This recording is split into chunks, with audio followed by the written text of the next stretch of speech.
Welcome back to another story on Infidelity Tales Lab. Before we begin, tell us, where in the world are you watching from? Now, let's dive into today's story. Chapter 1. The Making of a Warrior. Staff Sergeant Cole Mitchell learned early that loyalty was earned through blood and tested through fire. Growing up in the Rust Belt of Ohio, he watched his father work 3 jobs to keep their family afloat while his mother battled cancer. When she died during his senior year, Cole enlisted the day after graduation, carrying his father's final words. "Trust is a luxury, son. Never give it cheap." 8 years of military service had forged Cole into something harder than steel. 2 tours in Afghanistan, a Bronze Star, and a reputation for getting his men home alive had earned him respect throughout the 82nd Airborne. But it was during a brief leave in Charleston that he met Brenna Walsh at a beachside bar, her auburn hair catching the sunset like fire.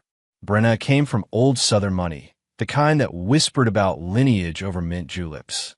Her father owned half the commercial real estate in Charleston, and she'd grown up believing the world owed her comfort. She was drawn to Cole's intensity, the way other men stepped aside when he entered a room. To her, he was an exotic rebellion against her predictable world of country club galas and debutante balls. Their courtship was a clash of worlds. Cole's idea of romance was teaching her to shoot at the range. Brenna's was weekend trips to Kiowa Island resorts. But something magnetic held them together, her beauty and his unwavering strength.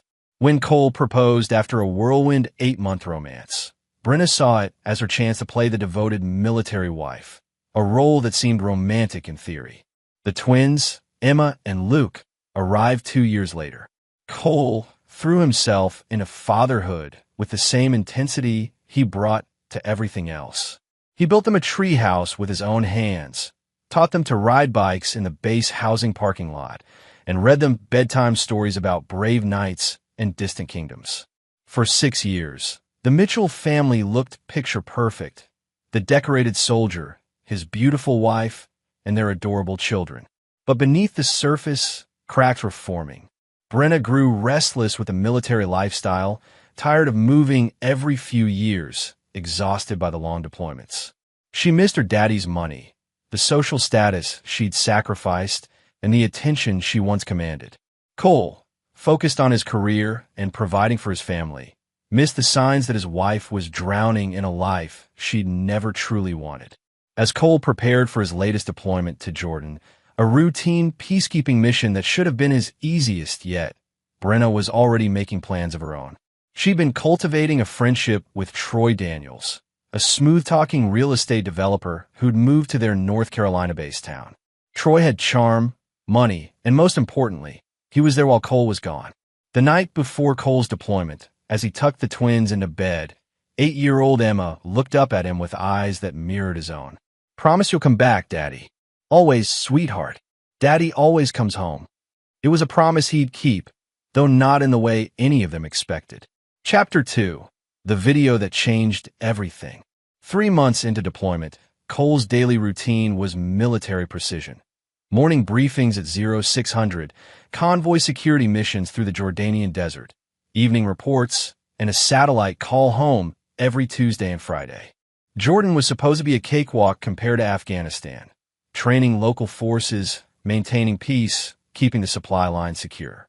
For a soldier of Cole's experience, it was almost boring. The video arrived on a Thursday. Cole was in the communications tent, having just finished a routine call with his commanding officer about supply requisitions, when his personal phone buzzed. A message from Brenna. Unusual, since their scheduled calls were still 2 days away. He expected maybe a quick update about the kids or a photo from Luke's baseball game. Instead, he found a 2-minute video that would reshape the landscape of his life.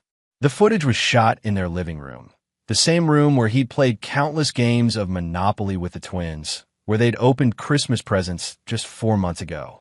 But now Troy Daniels occupied Cole's leather recliner, wearing Cole's favorite team jersey, while the twins crawled over him like they'd known him forever.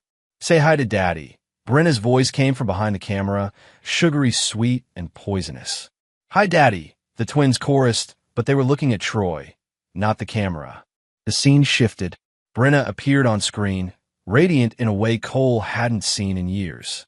"Kids love their new daddy," she said, her voice carrying that particular cruelty that only comes from someone who knows exactly where to drive the knife. "We're selling the house and moving to Florida with him. I'm filing for divorce. Don't come looking for us."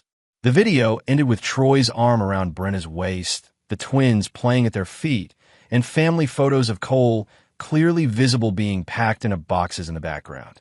Cole watched it 3 times before the rage hit. The communications tent suddenly felt like a cage. Cole's hands trembled, not with fear, but with a fury so pure it threatened to incinerate everything in its path. 8 years of marriage, 2 children, 3 deployments where he'd missed birthdays and holidays to serve his country, and this was his reward. He typed 2 words, "Take care." Then he forwarded everything to his lawyer. Master Sergeant Luis Vasquez found him an hour later, sitting in the dark outside his quarters, staring at the desert stars. Luis had served with Cole in Afghanistan, had seen him carry wounded soldiers through Taliban fire without flinching. "Whatever it is, brother, we'll handle it," Luis said, settling beside him. Cole showed him the video. Luis watched in silence, his jaw tightening with each second. When it ended, he looked at Cole with something approaching fear. In 8 years of friendship, Luis had never seen that particular expression on Cole's face. "What do you need?" Luis asked simply. "Information," Cole replied. "And patience. When we get home, I'm going to destroy them both." Over the next 2 months, Cole became a different kind of soldier. By day, he executed his duties with mechanical precision. By night, he planned. He researched Troy Daniels, memorized Brenna's patterns, and began building a network of contacts he'd need when he returned. His lawyer, Robert Kim, was a former JAG officer who understood military divorces. Within weeks, he'd frozen the joint accounts, filed emergency custody motions, and began documenting Brenna's abandonment. But Cole wanted more than legal victory. He wanted complete annihilation. The rest of his unit noticed the change. Cole had always been intense, but now he radiated something darker. He'd become a predator, calculating the perfect moment to strike.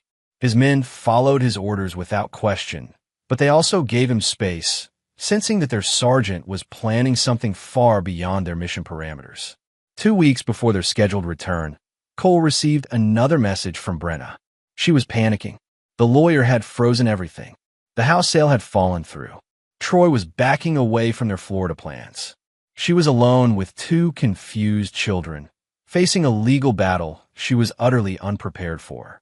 "We need to talk when you get home," she wrote. "The kids miss you. Maybe we can work something out." Cole didn't reply. He was already 3 moves ahead, and she was still playing checkers while he'd moved to chess. Chapter 3. Homecoming. Fort Bragg in October was painted in autumn fire, red maples and golden oaks creating a postcard backdrop for what should have been a joyful reunion. Cole's unit returned to the usual fanfare. Families crying with relief, children running into their father's arms, spouses embracing after months of separation.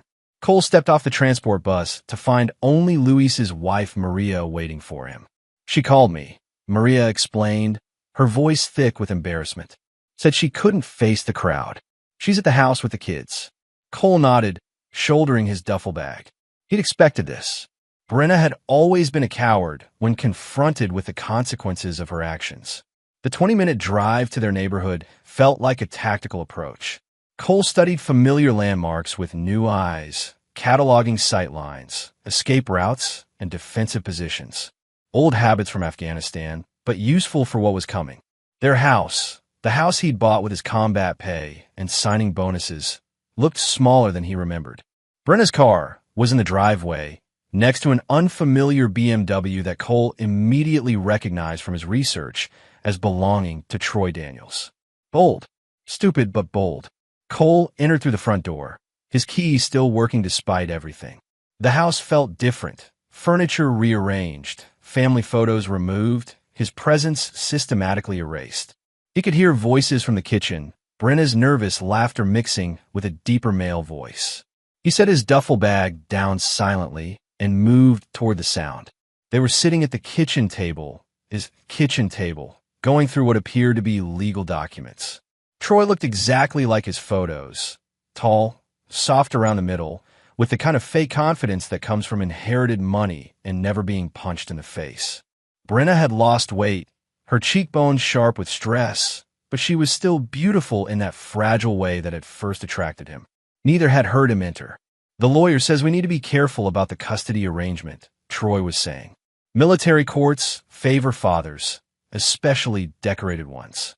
We might need to consider supervised visitation only." "He won't fight for them," Brenna replied, her voice carrying a certainty that made Cole's blood freeze. "Cole's career is everything to him. He won't want the hassle of single parenting. We just need to make it expensive enough that he'll give up. And if he doesn't—" Brenna's laugh was sharp as broken glass.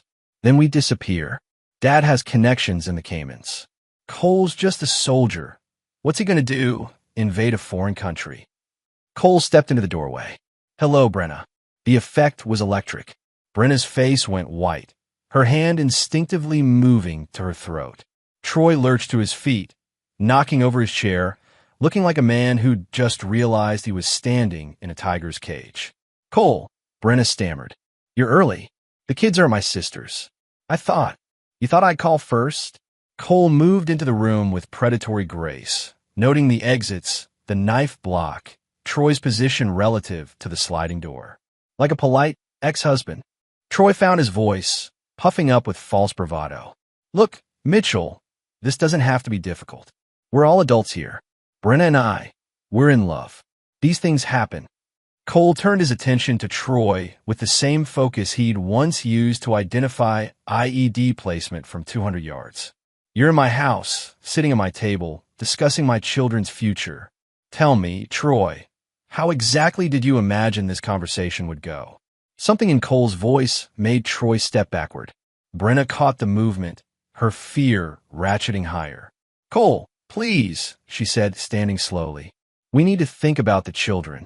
They're confused enough already." "The children?" Cole's voice was conversational, almost friendly. "The ones calling him daddy in your little video. The ones you promised to take away from me while I was serving our country. Those children." "It wasn't supposed to happen like this," Brenna said, tears starting.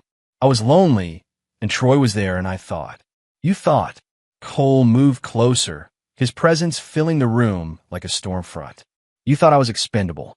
You thought my service meant nothing. You thought I'd roll over and let you steal my life." Troy cleared his throat, trying to regain control.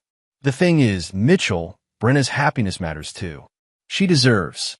The words died in his throat as Cole's attention fixed on him completely.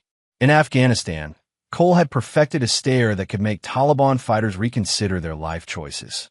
Troy was soft civilian stock. He folded in seconds. "Where are my children?" Cole asked quietly. "At my sister Rachel's," Brenna whispered. "In Wilmington. They're safe, Cole. I'd never—" "You'd never what? Abandon them? Use them as weapons? Teach them to call another man daddy while their real father is overseas?" Brenna was crying openly now, her mascara creating dark tracks down her cheeks. "I'm sorry. I know it looks bad, but I can explain." "No," Cole said simply. "You can't." He walked to the refrigerator, noting the absence of his favorite beer, the presence of Troy's organic juice blends. On the front, held by magnets, were drawings the twins had made. Stick figures of a family, but the daddy figure had been crossed out and replaced with a new one labeled Troy. Cole removed one of the drawings, studying it with clinical detachment.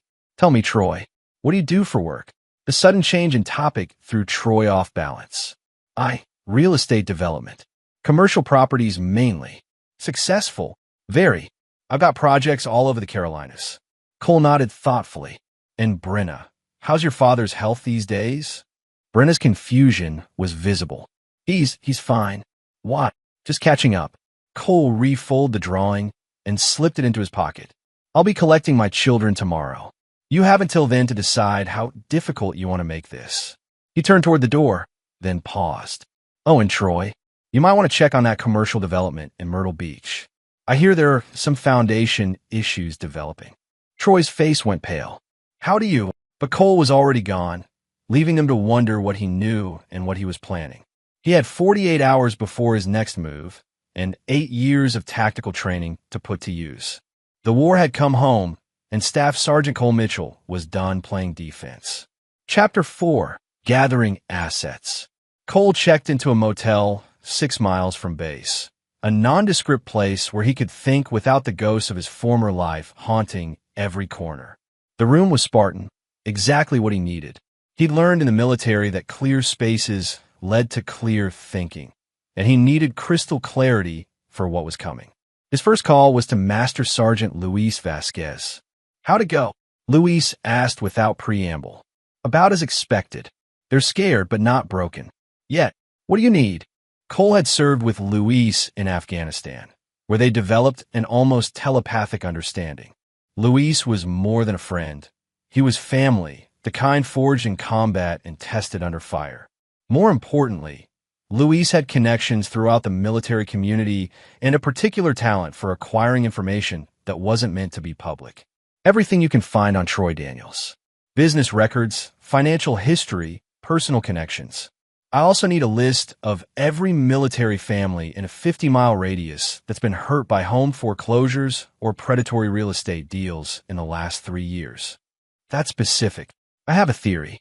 Guys like Troy don't just happen to be in military towns. They hunt here for a reason.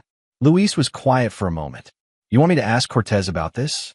He's been working civilian security since he got out. Knows all the local players. Staff Sergeant Miguel Cortez had served 2 tours with him before transitioning to civilian life. Unlike many veterans who struggled with the change, Cortez had thrived, starting a security consulting firm that catered to high-end clients throughout the Carolinas. He had a gift for reading people and an even better gift for finding their secrets. Set up a meeting. Tonight, if possible.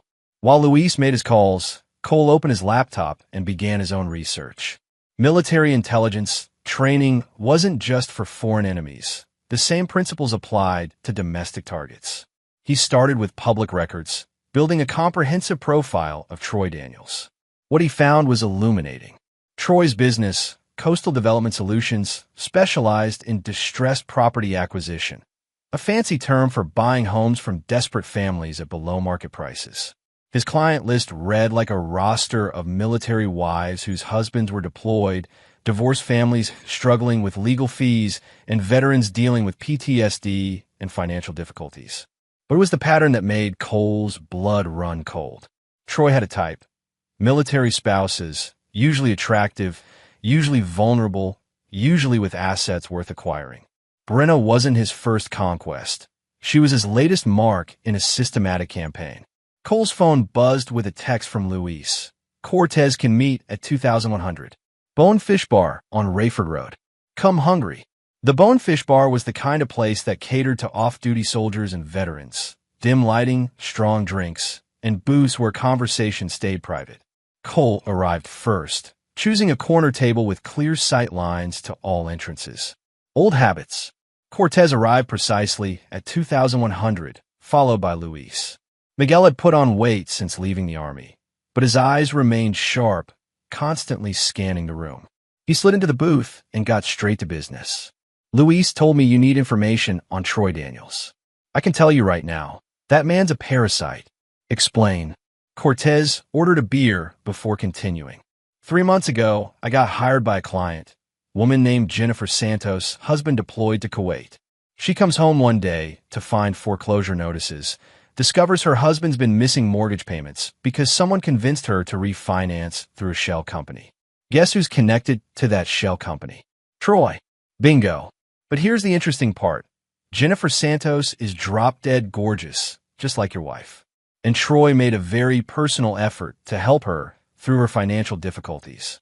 Cole felt pieces clicking into place. How many others? That I know of? At least 6 in the last 2 years. All military wives, all attractive, all financially vulnerable. Troy's method is simple. He identifies targets, creates or exploits financial pressure, then moves in as the white knight savior. Sometimes it's romance, sometimes it's just business, but he always gets what he wants. Luis leaned forward. "There's more. I talked to some guys in the 505th. Troy's been spotted at spouse support group meetings, deployment send-offs, any place where lonely military wives might be found. He's hunting. And the authorities? Cortez shook his head. Everything he does is technically legal. Aggressive, predatory, but legal. The man's smart. He always covers his tracks, always has plausible deniability. Cole absorbed this information, his mind already calculating angles of attack. What about his business? Weaknesses? Plenty. His success depends on maintaining relationships with local banks, city planning boards, and real estate agents. He's also leveraged to the hilt. Most of his properties are mortgaged through a web of shell companies. Cash flow problems could collapse his entire operation. And personally, Cortez smiled grimly. Troy Daniels is a coward who's never been in a real fight in his life. He surrounds himself with lawyers and accountants, but underneath all that money and bluster, he's soft. The kind of man who folds the moment someone pushes back harder than he's prepared for. They talked for another hour, Cortez providing details about Troy's associates, his typical operating procedures, and his known weaknesses. By the time they parted ways, Cole had the beginnings of a plan that would use Troy's own methods against him. But first, he needed his children. The drive to Wilmington took 2 hours, giving Cole time to think. Brenna's sister Rachel lived in a modest suburban neighborhood, the kind of place where military families often retired, close enough to the coast for fishing, far enough from base to feel civilian. Cole didn't approach the house directly. Instead, he parked 3 blocks away and waited. At 0730, right on schedule, the twins emerged for the school bus, wearing clothes he didn't recognize. They looked smaller than he remembered, more fragile, and something twisted in his chest watching them. At 0830, Rachel left for work. At 0900, the house was empty. Cole walked up to the front door and knocked. When no one answered, he used skills learned in urban warfare training to gain entry through a back window. He wasn't there to steal or damage. He was there to learn. The twins' temporary room broke his heart. His children were sleeping on air mattresses, their toys crammed into garbage bags, their lives reduced to whatever could be carried quickly. On the small desk, Emma had been writing in a diary with a pink pen. "I miss Daddy." One entry read, "Mommy says he doesn't want us anymore because we like Troy. But I don't like Troy. He smells funny and his hugs feel wrong. When is Daddy coming home?" Cole photographed the page, then several others, documenting his children's confusion and pain in Brenna's own daughter's handwriting. This wasn't just custody evidence, it was ammunition. He left the house exactly as he'd found it and drove back to North Carolina, his jaw tight with fury. Brenna had not only stolen his children, she'd convinced them he didn't want them. That particular cruelty demanded a response that went beyond legal remedies. His phone rang as he crossed the county line. Brenna's number. "Hello. Cole, we need to talk. The kids are asking questions I can't answer. Maybe we could work out some kind of arrangement." "What kind of arrangement?" "Visitation. Weekends, maybe." Troy's willing to be flexible. The casual way she mentioned Troy's flexibility regarding his own children sent ice through Cole's veins.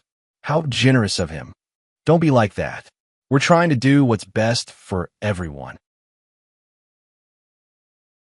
Are you? Because I just spent the morning reading Emma's diary.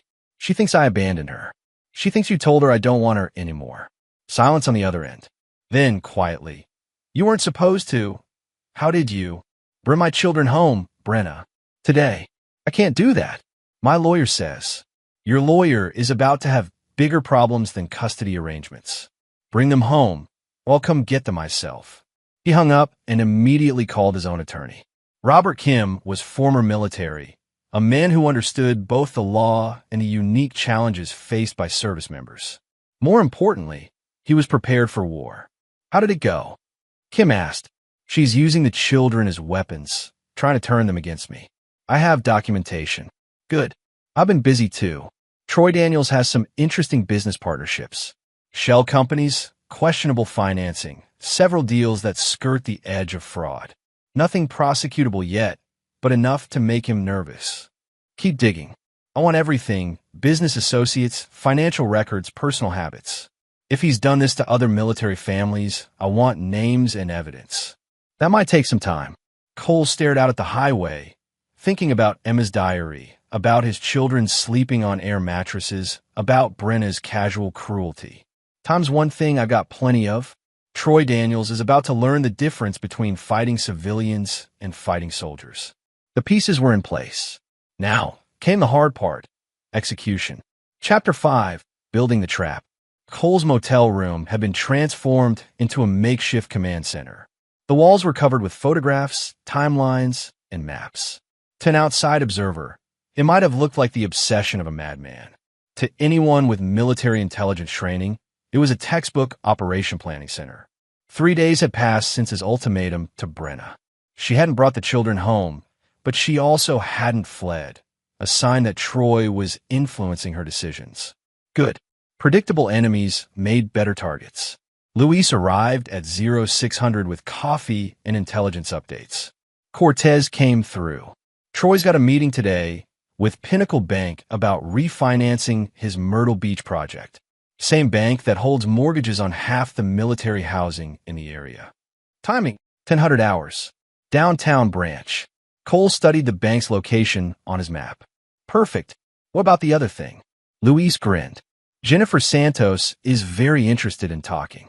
Turns out she's been documenting Troy's activities since her foreclosure. She's got recordings, emails, financial documents, everything. Willing to go public. More than willing. She wants blood. Cole made a note on his timeline.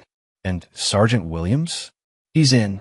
Lost his house to one of Troy's shell companies 6 months ago while he was in Iraq. Wife couldn't handle the stress, filed for divorce, took the kids to Oregon. He's got nothing left to lose. Staff Sergeant Derek Williams was a demolitions expert whose family had been destroyed by Troy's business practices. He was also the kind of soldier who understood that some battles couldn't be fought with regulations and proper channels. Cole needed men like Williams for what was coming. At 0930, Cole was positioned outside Pinnacle Bank, watching Troy arrive in his BMW. The man looked confident, well-rested, probably thinking he'd weathered the worst of Cole's anger. He was about to learn otherwise. Cole waited until Troy was inside before making his call. Pinnacle Bank, this is Janet. Janet, this is Staff Sergeant Cole Mitchell. I need to speak with your security department about a potential fraud investigation involving one of your customers. Oh my, let me transfer you to Mr. Henderson. Tom Henderson, the bank's security chief, was a former MP who'd served 2 tours in Iraq. He knew Cole's reputation and was willing to listen when a decorated soldier called with concerns about criminal activity. What kind of fraud are we talking about, Sergeant? Predatory lending schemes targeting military families. I have documentation showing a pattern of exploitation using shell companies and falsified financial information. The perpetrator is in your building right now. Cole spent 10 minutes outlining Troy's activities, mentioning specific cases that Henderson could verify. By the time he finished, the security chief was taking detailed notes.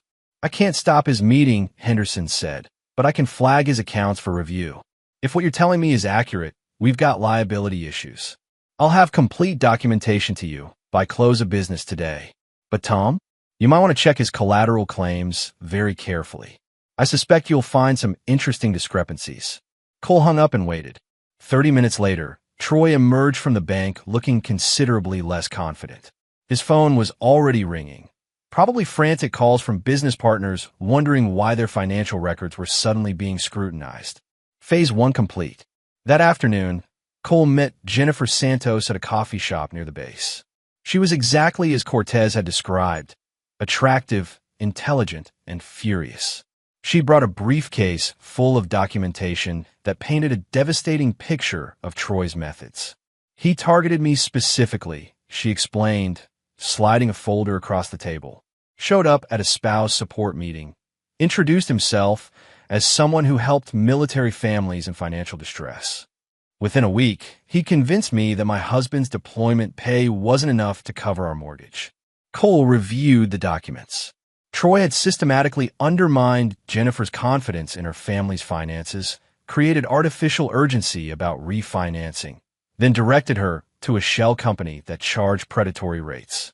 When she couldn't make the new payments, Troy's associates had foreclosed, buying the house at auction for 30 cents on the dollar. How many others know about this? I've been in contact with 8 other families. All the same pattern: military wives targeted during deployments, financial pressure applied, assets stripped away. Troy's been running this scam for years.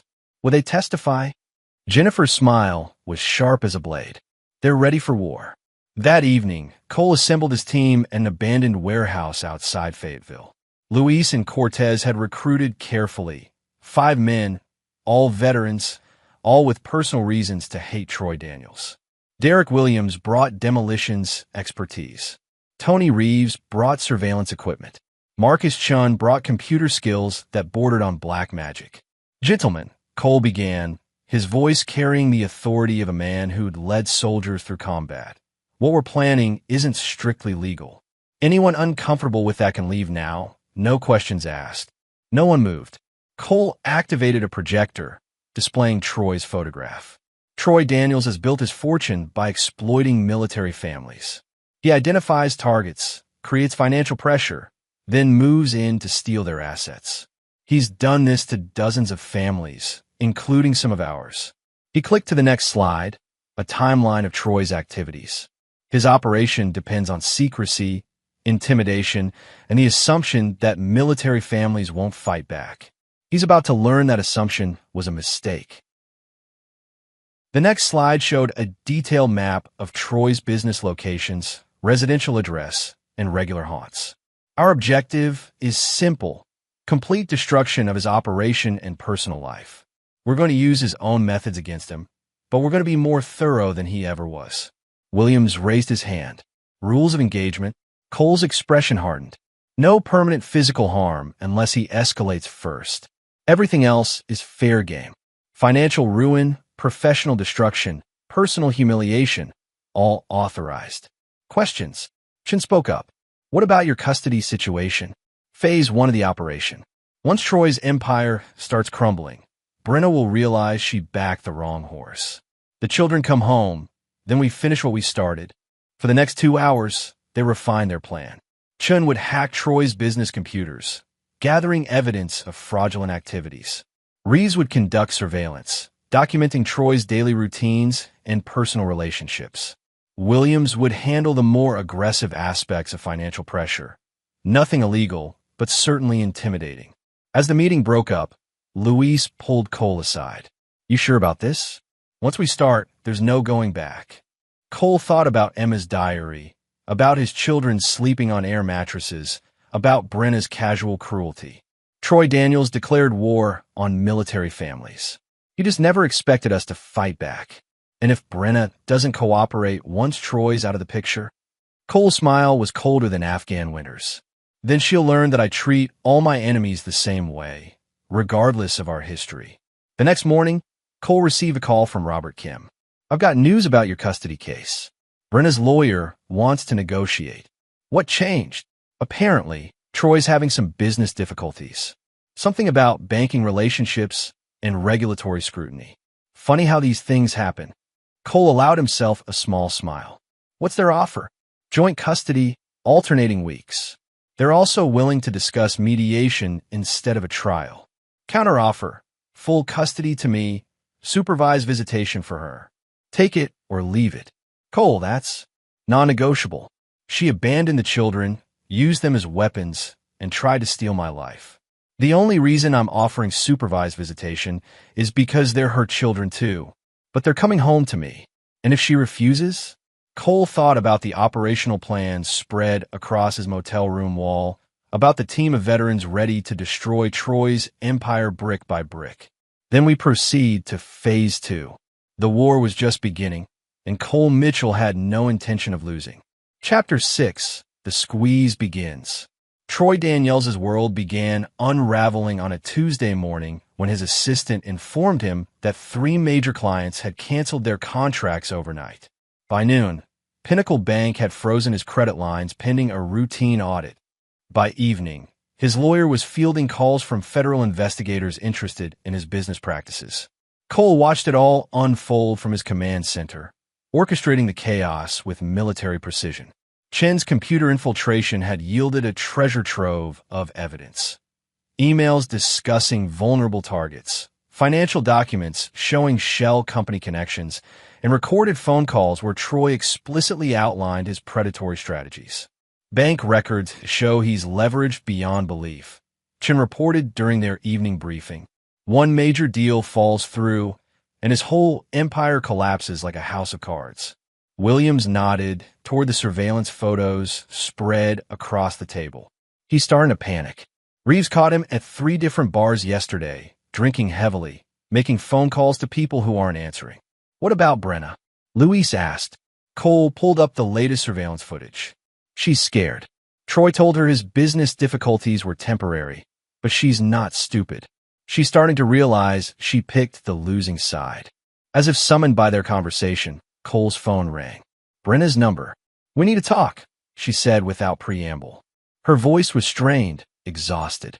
In person. About what? You know what? Troy's. His business is having problems. People are asking questions. I think maybe we should reconsider our arrangement. Cole let the silence stretch, letting her desperation grow. What kind of arrangement did you have in mind? The children. They miss you. Maybe it would be better if they came home while we figure things out. And Troy. A longer pause. That's complicated. Uncomplicated. I can't just walk away from him, Cole. It's not that simple.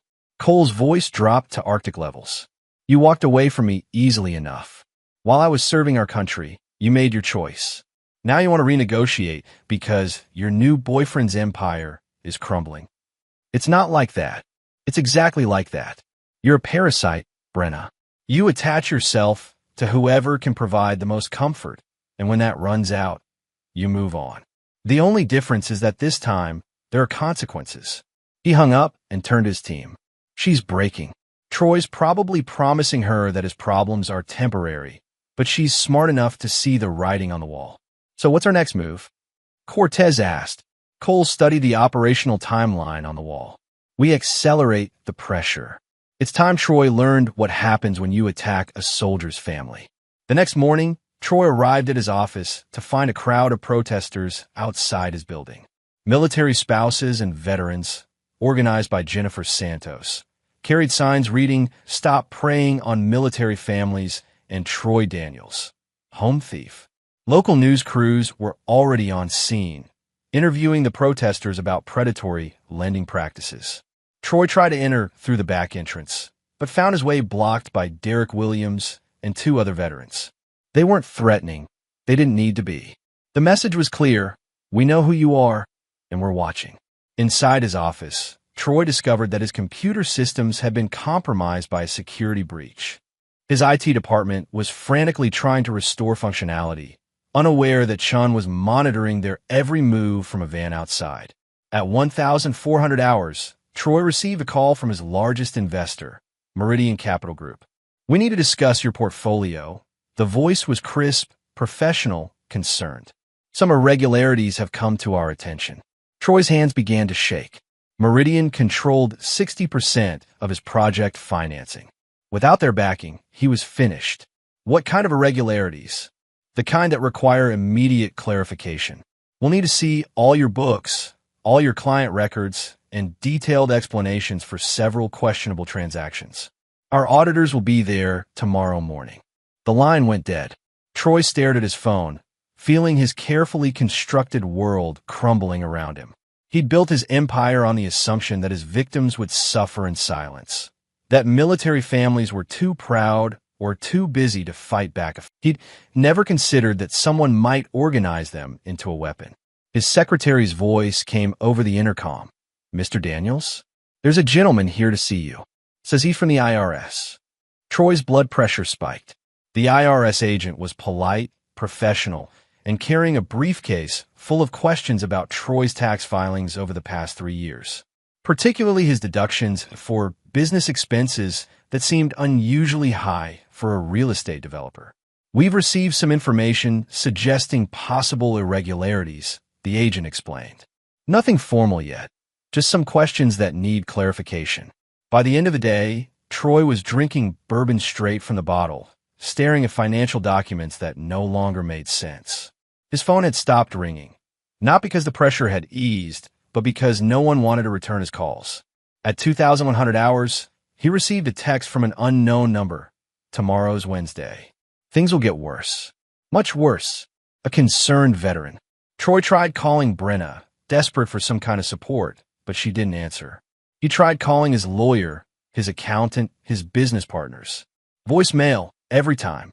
He was alone, and he was starting to understand that this wasn't random bad luck. This was a coordinated attack. Meanwhile, Cole sat in his motel room, monitoring reports from his team. Everything was proceeding according to plan. Troy's business relationships were dissolving. His financial backing was evaporating, and his confidence was shattered. But the real test was yet to come. Cole's phone buzzed with a text from Brenna. "Can we meet tomorrow? I need to talk to you about the children." He typed back, "Parking lot of Emma's school. 1,500 hours. Come alone." The next phase of the operation was about to begin, and Cole Mitchell was ready to reclaim what had been stolen from him. Chapter 7. The Breaking Point. The parking lot of Pinehurst Elementary was nearly empty at 3 p.m. on a Wednesday. Cole arrived early, positioning himself where he could see all approaches. Military habits died hard, and he wasn't taking chances with Brenna's desperation. She arrived 5 minutes late, driving a car he didn't recognize, probably borrowed from her sister. The BMW was gone, which told him everything he needed to know about Troy's current financial situation. Brenna looked haggard, her usual polished appearance replaced by the frayed edges of someone whose world was collapsing. She slid into the passenger seat of his truck without invitation, bringing with her the scent of expensive perfume and poorly concealed desperation. "You look tired," Cole observed. "Don't." Her voice was sharp, defensive. "Don't pretend you care about how I look." "You're right. I don't. Where are my children?" Brenna stared out the windshield at the empty playground where their children had once played. "They're safe. They're with my sister." That wasn't the question. "Still in Wilmington." "But Cole, we need to discuss." "Bring them home. Today." "It's not that simple anymore."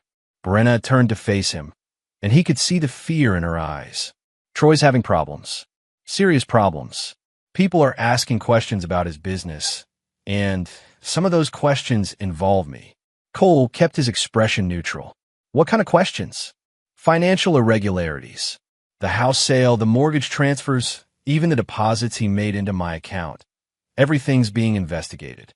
My lawyer says I could be considered an accomplice if they find criminal activity." "And have they found criminal activity?" Brenna's silence was answer enough.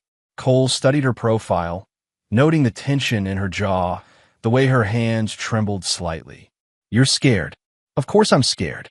The FBI showed up at Rachel's house yesterday, asking about my relationship with Troy, about financial documents, about whether I knew his business practices were illegal." "Did you?" The question hung in the air between them like a blade. Brenna's expression shifted through several emotions: guilt, defiance, resignation. "I suspected," she admitted finally. "Some of the things he said about other military wives, the way he talked about opportunities when husbands were deployed. I knew he was aggressive, but I didn't think—" "You didn't think you'd get caught." "I didn't think it was illegal." The words came out in a rush, a confession that had been building for days. He said everything he did was legal, just good business. He said military wives were easy targets because they were lonely and scared and didn't understand finance. Cole felt something cold settle in his chest. He called military wives easy targets? Not like that. Not exactly. But he said soldiers were too focused on their careers to pay attention to financial details, and their wives were usually desperate enough to make poor decisions. He said it was like finding money just lying on the ground. "And you thought that was acceptable?" Brenna's composure finally cracked. "I thought he loved me. I thought we were building a life together, and yes, maybe some of his business practices were aggressive, but I wasn't making the decisions. I was just trying to survive." "Survive what? Our marriage? Our family? The terrible burden of being a military wife." "You were never here." The words exploded out of her, raw and desperate. 3 deployments in 6 years, Cole. 3 times I had to raise our children alone, handle everything alone, while you were off playing soldier on the other side of the world. I was serving our country. I was providing for our family. You were abandoning us." Brenna was crying now, mascara running down her cheeks. Every time you left, I died a little more. Every night alone, every school play you missed, every birthday party where other kids asked where Daddy was, I was drowning, and you didn't even notice. Cole absorbed this, his tactical mind noting the way she shifted blame, made herself the victim of circumstances she'd chosen. So you decided to replace me. I decided to save myself. And yes, maybe I made poor choices, but I was desperate and lonely, and he was there, and he made me feel wanted. By helping him steal from other military families. I never stole anything. You provided him with insider information about military wives. You attended support groups and spouse events, identifying vulnerable targets. You were his recruiting arm. Brenna's face went white. How do you? No. Because I'm a soldier, Brenna. Intelligence gathering is what I do. I know about the Santos family, the Williams family, the Chun family. I know about the support group meetings you attended with Troy, the financial advice you gave to desperate wives, the referrals you made to his shell companies. I was trying to help them. You were feeding them to a predator. And when their husbands came home to find their lives destroyed, you felt what? Proud? Accomplished. Brenna doubled over as if she'd been punched, sobs shaking her entire body. I didn't know it would hurt people. I thought it was just business. Cole watched her break down with clinical detachment. This was what 8 years of marriage had reduced to. A woman who betrayed not just him, but his entire community, sitting in his truck crying about the consequences of her choices. Where are my children? He asked again. I can't just hand them over. The FBI is watching everything I do. If I suddenly change custody arrangements, they'll think I'm trying to hide assets. Then we have a problem. Cole, please. I know I made mistakes, but we can fix this. We can work together. Troy's finished. His business is collapsing. His investors are fleeing. Even his lawyers are abandoning him. I'll leave him. I'll cooperate with whatever investigation you started, but please don't destroy me completely. Cole started the truck engine. Get out. What? This conversation is over. You had your chance to do the right thing, and you chose Troy Daniels over your own children. Now you want me to protect you from the consequences. I'm their mother. You are my wife. That didn't stop you. Brenna opened the truck door, but didn't get out. If you take the children, I'll fight you. I'll drag this through court for years. Cole's smile was arctic. With what money? Your boyfriend's empire is ashes. Your father's businesses are about to face regulatory scrutiny. Your sister's house is mortgaged through one of Troy's shell companies. How long before that gets called in? The color drained from Brenna's face. You wouldn't. I'm a soldier, Brenna. When someone declares war on my family, I don't just fight back. I destroy them completely. You wanted to play with predators? Welcome to the real jungle. She stumbled out of the truck, staring at him through the window with something approaching terror. Cole put the vehicle in drive and pulled away, leaving her standing alone in the empty parking lot. His phone rang before he'd gone 2 blocks. Luis, we've got a problem. Troy just showed up at your house with 2 men. Armed men. Cole's blood turned to ice. Brenna said the children are in Wilmington. Then what's he doing at your place? Cole accelerated toward home, his mind racing through possibilities. Troy was desperate, cornered, and running out of options. Desperate men did desperate things. ETA 7 minutes. Call the others. If Troy wants to escalate this, we'll accommodate him. The war was about to enter its final phase, and Cole Mitchell was ready to finish what Troy Daniels had started. Chapter 8. The Reckoning. Cole approached his house with tactical precision, parking 2 blocks away and advancing on foot through his neighbor's backyard. The presence of armed men changed everything. This was no longer about business rivalry or custody disputes. This was about survival. Troy's BMW sat in the driveway next to a black SUV with tinted windows. Through his bedroom window, Cole could see shapes moving inside his house. His training kicked in automatically. Assess threats, identify escape routes, neutralize hostile forces. His phone buzzed with a text from Luis, in position. Chin his eyes on the back. Williams covering the side street. Give us the word. Cole crept closer, using the fence line for concealment. Through the kitchen window, he could see Troy pacing frantically while 2 men in suits searched through his belongings. They weren't law enforcement. Their movements were too aggressive, too invasive. These were private security, the kind hired to intimidate rather than arrest. Another text, this time from Chen, recognized one of the guys. Marco Vega, enforcer from Meridian Capital. The others probably similar. Cole's jaw tightened. Meridian Capital, Troy's primary investor, the company that had frozen his accounts. This wasn't about custody or personal revenge anymore. Troy owed serious money to serious people, and he was desperate enough to involve Cole's family in his mess. Cole's phone rang. Troy's number. "I know you're out there." Troy's voice was shaking, barely controlled. "We need to talk." "About what?" "About the fact that you've destroyed my life over a woman who never loved you." Cole moved closer to the house, noting the angles and positions of the men inside. "Brenna made her choice. You both did. You don't understand. Meridian Capital wants their money back. $30 million that I don't have because your little war destroyed my business. They think I'm hiding assets, and they want to discuss my family connections. Your family connections are none of my concern, aren't they?" Troy's voice carried a desperate edge. "See, I've been telling them about my relationship with a certain military wife, about joint accounts and shared assets, about property transfers that might be reversed if the right pressure is applied." Cole felt ice form in his veins. "If you're threatening my children..." "I'm not threatening anyone. I'm explaining reality. These men want to recover their investment, and they're very creative about finding hidden assets.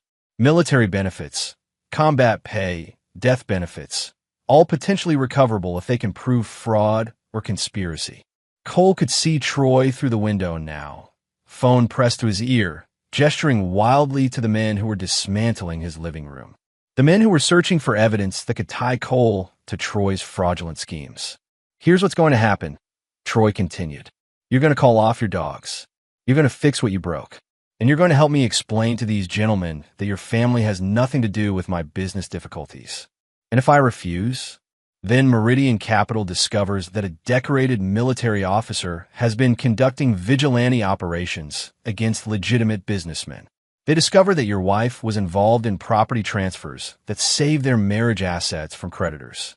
They discover that your children are living with money that rightfully belongs to their investors."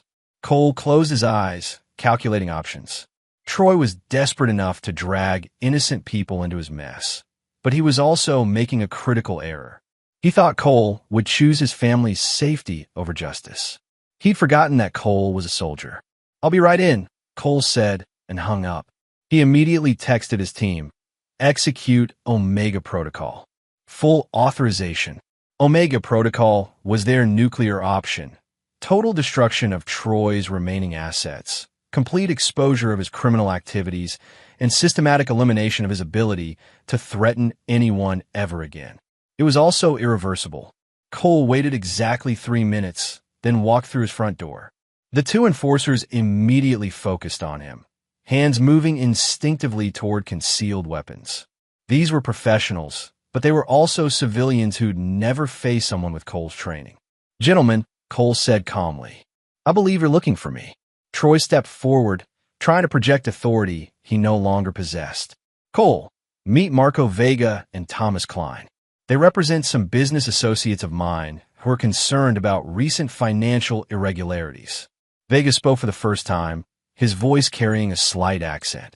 "Sergeant Mitchell, we understand you've been conducting some kind of investigation into Mr. Daniels' business practices." "That's correct. We'd like you to discontinue that investigation." Cole studied both men, noting their positioning, their confidence levels, their probable weapon placement. "And if I refuse?" Klein stepped forward. "Then we discuss alternative approaches to asset recovery. Military families have unique vulnerabilities, deployment schedules, financial pressures, children in public schools." The threat was subtle but unmistakable. Cole felt the familiar calm that came before combat, the crystalline clarity that had kept him alive through 2 tours in Afghanistan. "I see. And what exactly do you think I can do for you?" Troy's relief was visible. "Call off your investigation. Fix the damage to my business relationships. Help me explain that my personal problems don't affect my financial obligations." Interesting proposal. Cole moved deeper into the room, ostensibly relaxing, but actually positioning himself for optimal engagement angles. There's just one problem. What's that? Vega asked. You're in my house, threatening my family, because you believed a liar and a thief. The atmosphere in the room shifted instantly. Vega and Klein tensed, recognizing the change in Cole's demeanor. Troy stepped backward, suddenly aware that his negotiating position wasn't as strong as he'd believed. Troy didn't tell you everything. Cole continued conversationally. He didn't mention that his business was built on defrauding military families. He didn't mention that every asset you're trying to protect was stolen from soldiers and their wives. And he certainly didn't mention that the FBI has been building a case against him for 3 months. Troy's face went pale. That's not true. Cole smiled coldly. Chun, are you recording this? A voice came from Cole's phone, which he'd left connected to a conference call. Every word. The FBI field office has been very interested in today's activities. Vega and Klein exchanged glances, professional criminals recognizing a setup when they saw one. Mr. Vega, Cole said, still conversational, I assume you're aware that threatening military personnel is a federal crime? And Mr. Klein, how do you feel about conspiracy charges? Both men were reaching for their weapons when the front door burst open. Luis, Williams, and 2 other veterans entered with overwhelming force, armed and moving with military precision. Chen came through the back door, simultaneously cutting off retreat.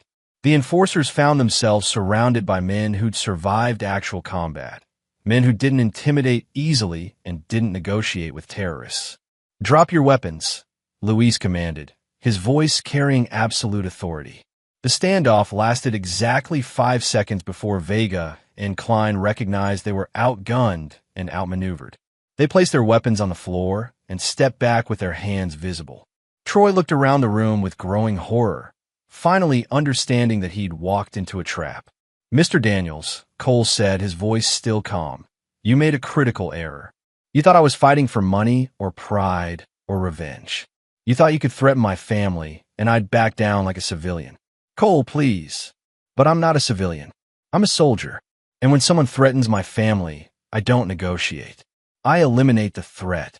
Cole's phone buzzed with a text from Chun, FBI en route. 3 minutes.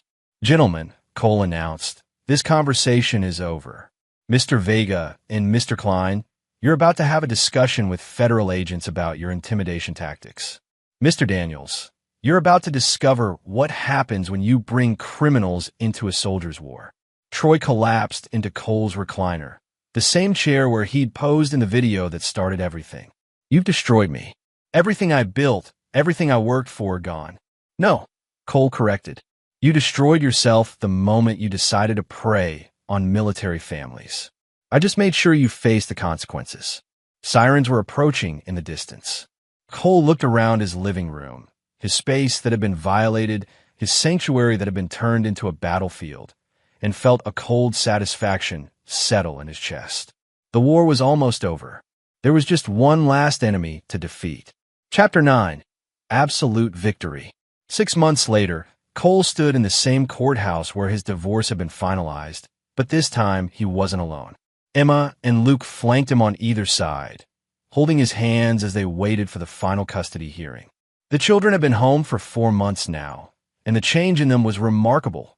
They were laughing again, sleeping through the night, calling him Daddy instead of by his first name.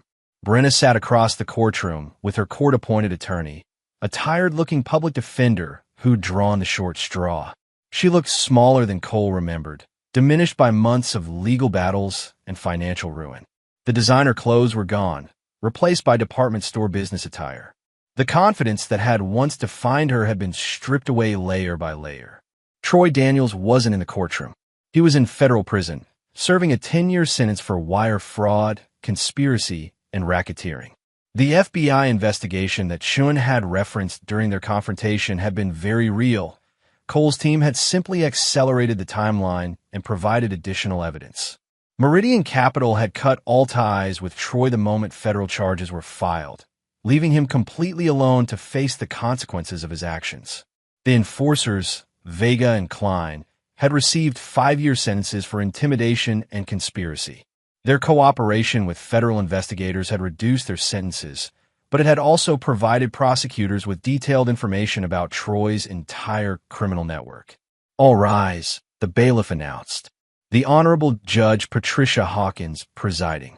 Judge Hawkins was a veteran herself, former Navy JAG, and she made it clear during preliminary hearings that she had little patience for parents who used children as weapons in their personal wars. "Be seated," she said, reviewing the file before her. "We're here today for a final custody determination in the matter of Mitchell versus Mitchell. I've reviewed all the evidence, testimony, and recommendations. Before I make my ruling, I want to address something directly." She looked first at Cole, then at Brenna. "This case has involved some of the most disturbing behavior I've seen in 20 years on the bench. We have documented evidence of child abandonment, emotional manipulation, financial fraud, and conspiracy with criminal elements. We also have evidence of a military father who served his country honorably while his family was systematically destroyed by predators." Brenna's attorney started to speak, but Judge Hawkins held up a hand. "I'm not finished.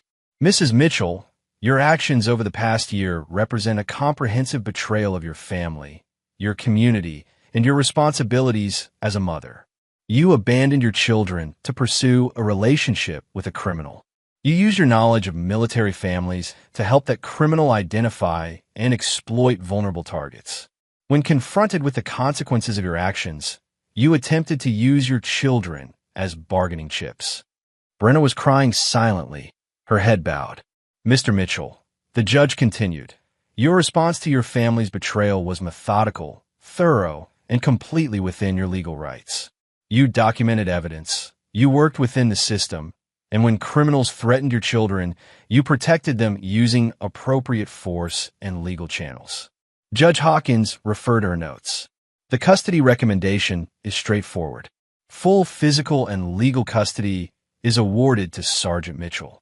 Mrs. Mitchell is granted supervised visitation rights, 1 afternoon per month, pending successful completion of court-mandated counseling and community service." "Your Honor," Brenna's attorney protested, "my client has been cooperating with authorities, and she's attempted to rebuild her relationship with her children." "Your client," Judge Hawkins interrupted, "participated in crimes that destroyed multiple military families. She abandoned her children and attempted to manipulate them against their father. The supervised visitation is generous under the circumstances." Cole squeezed his children's hands. Emma looked up at him with those green eyes that mirrored his own and whispered, "Does this mean we get to stay with you forever?" "Forever," Cole confirmed. As they left the courthouse, Luis was waiting by Cole's truck with a satisfied grin. "How does it feel to win completely?" Cole considered the question while helping the twins into their car seats. Troy was in prison, his criminal network dismantled. Brenna was facing years of legal and financial consequences. The military families who'd been victimized had received restitution from seized assets. His children were home and healing. "It feels like justice," he said finally. "What about Brenna? You think she'll try to fight the custody decision?" Cole glanced back at the courthouse, where Brenna was standing alone on the steps, her attorney already walking away. She looked lost, abandoned by everyone who'd once supported her criminal activities. With what money? Her father's businesses are under federal investigation for money laundering. Her sister lost her house when a mortgage was called in. Troy's assets were seized to pay restitution. She's working as a waitress in Wilmington, living in a studio apartment, driving a 10-year-old Honda. That's Cole, brother. That's consequences.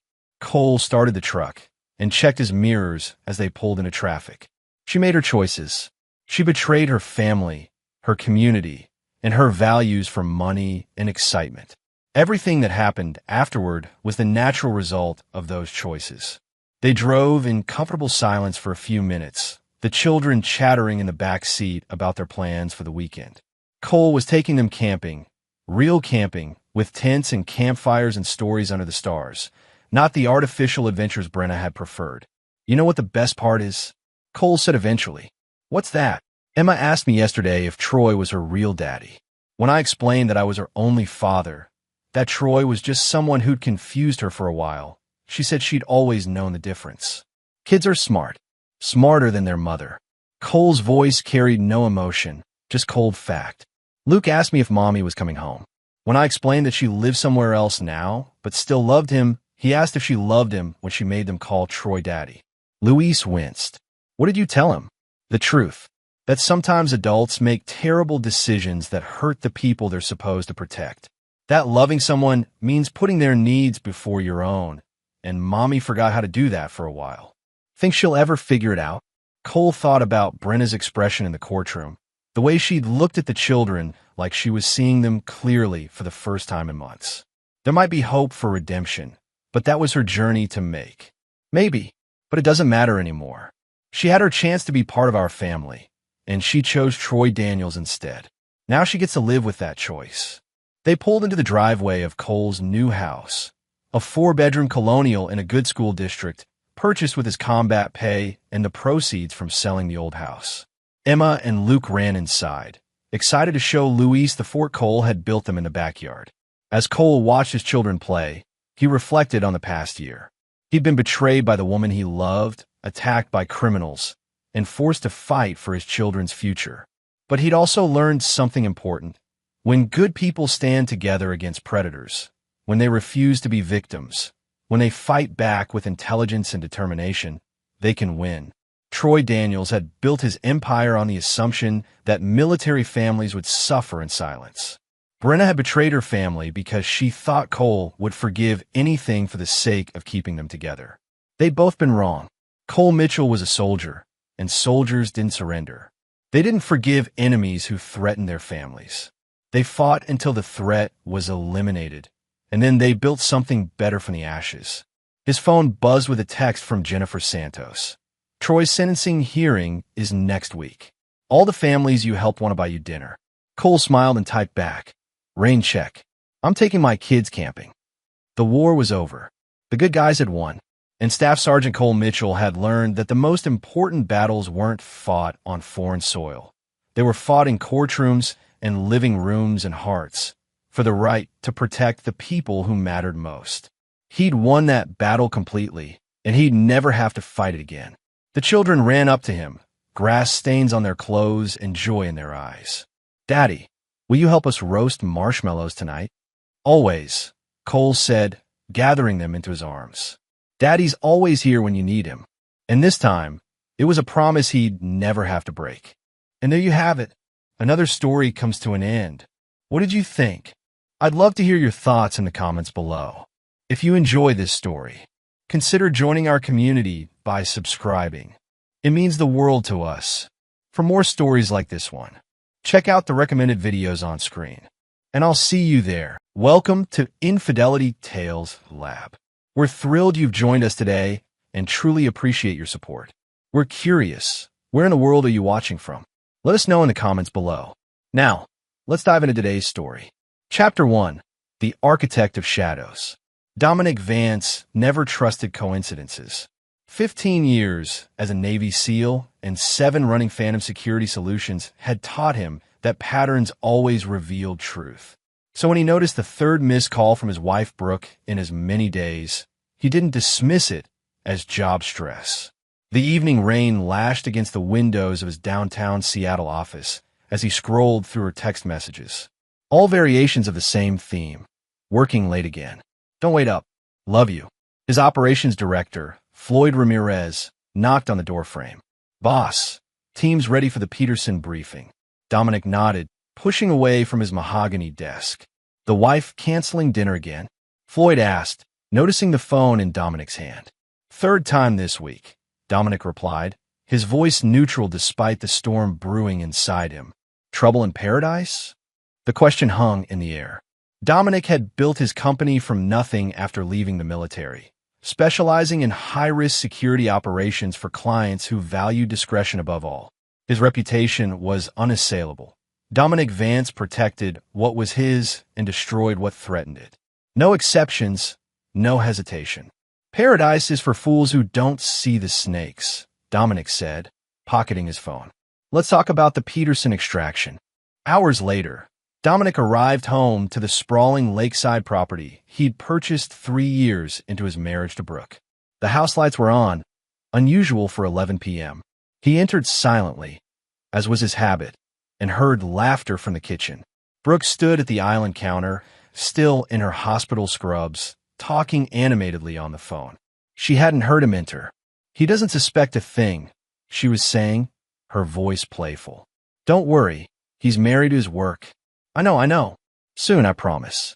Dominic stepped back into the shadows of the hallway, his face impassive as he cataloged every word, every inflection.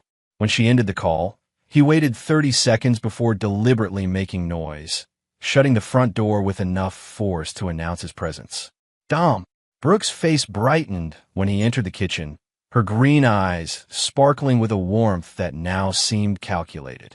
"I didn't think you'd be home before midnight." He kissed her cheek, noting the unfamiliar cologne clinging to her skin. Meeting ended early. "Who are you talking to?" "Oh, just Leslie about the hospital fundraiser." The lies slipped out effortlessly.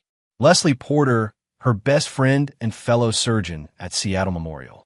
Dominic nodded, pouring himself a whiskey. "How's the cardiac unit?" "Busy," she said, turning away to rinse her mug in the sink. "We had a triple bypass that ran long." Another lie. He'd already checked the hospital's surgery schedule, a habit from when they'd first started dating 5 years ago. "Nope, bypass surgeries today." "I'm going to shower," she said, brushing past him. "Don't wait up." As she walked upstairs, Dominic sent a text to Xavier Wells, his chief of security operations, surveillance protocol Heimdall. "Full spectrum. Priority 1. The response came seconds later. "Understood. Starting tonight." Dominic sipped his whiskey, gazing out at the rain-slicked garden. He hadn't built an empire by being reactive. Whoever was threatening what was his would learn why his former SEAL team had nicknamed him the Architect, because he didn't just eliminate threats. He designed their destruction. Chapter 2. The Surgeon's Secret. Dominic studied the surveillance reports with clinical detachment. For 2 months, Xavier had documented Brooke's movements, communications, and discrepancies. The pattern was undeniable. Regular meetings with Dr. Liam Hargrove, chief of cardiology at Seattle Memorial, always in the same private room at the Elysian Hotel. "She's careful," Xavier said, sliding another photo across Dominic's desk. "But not careful enough." The image showed Brooke and Liam in the hotel parking garage, locked in an embrace. Dominic's expression remained unchanged. Emotion was a liability when planning a response. "What do we know about him?" Dominic asked, voice steady. Xavier opened a dossier. Liam Hargrove, 41, Harvard Medical School, divorced twice, known for aggressive pursuit of female colleagues. Board memberships at 3 hospitals. Gambling habit he keeps hidden from a medical board. Financial situation, leverage to the hilt. Alimony to 2 ex-wives. Mortgage on a waterfront mansion. 3 luxury cars. He's keeping up appearances, but barely treading water. Dominic nodded. "And his relationship with my wife. Based on intercepted messages, it's been ongoing for at least 4 months. They're careful in their communications, but the content is explicit." Dominic closed the file. "Continue surveillance. I want everything. His finances, medical records, phone logs, social media. Find me leverage points." "Already underway," Xavier confirmed. "There's one more thing." He paused, uncharacteristically hesitant. "Say it," Dominic commanded. "Yesterday, Brooke visited an OB/GYN. Not her regular doctor. Private practice in Bellevue." Dominic's eyes narrowed slightly, the only visible reaction. "Confirm it." 3 days later, Brooke announced her pregnancy over dinner. Dominic watched her face carefully as she shared the news, noting the calculated enthusiasm, the practiced surprise.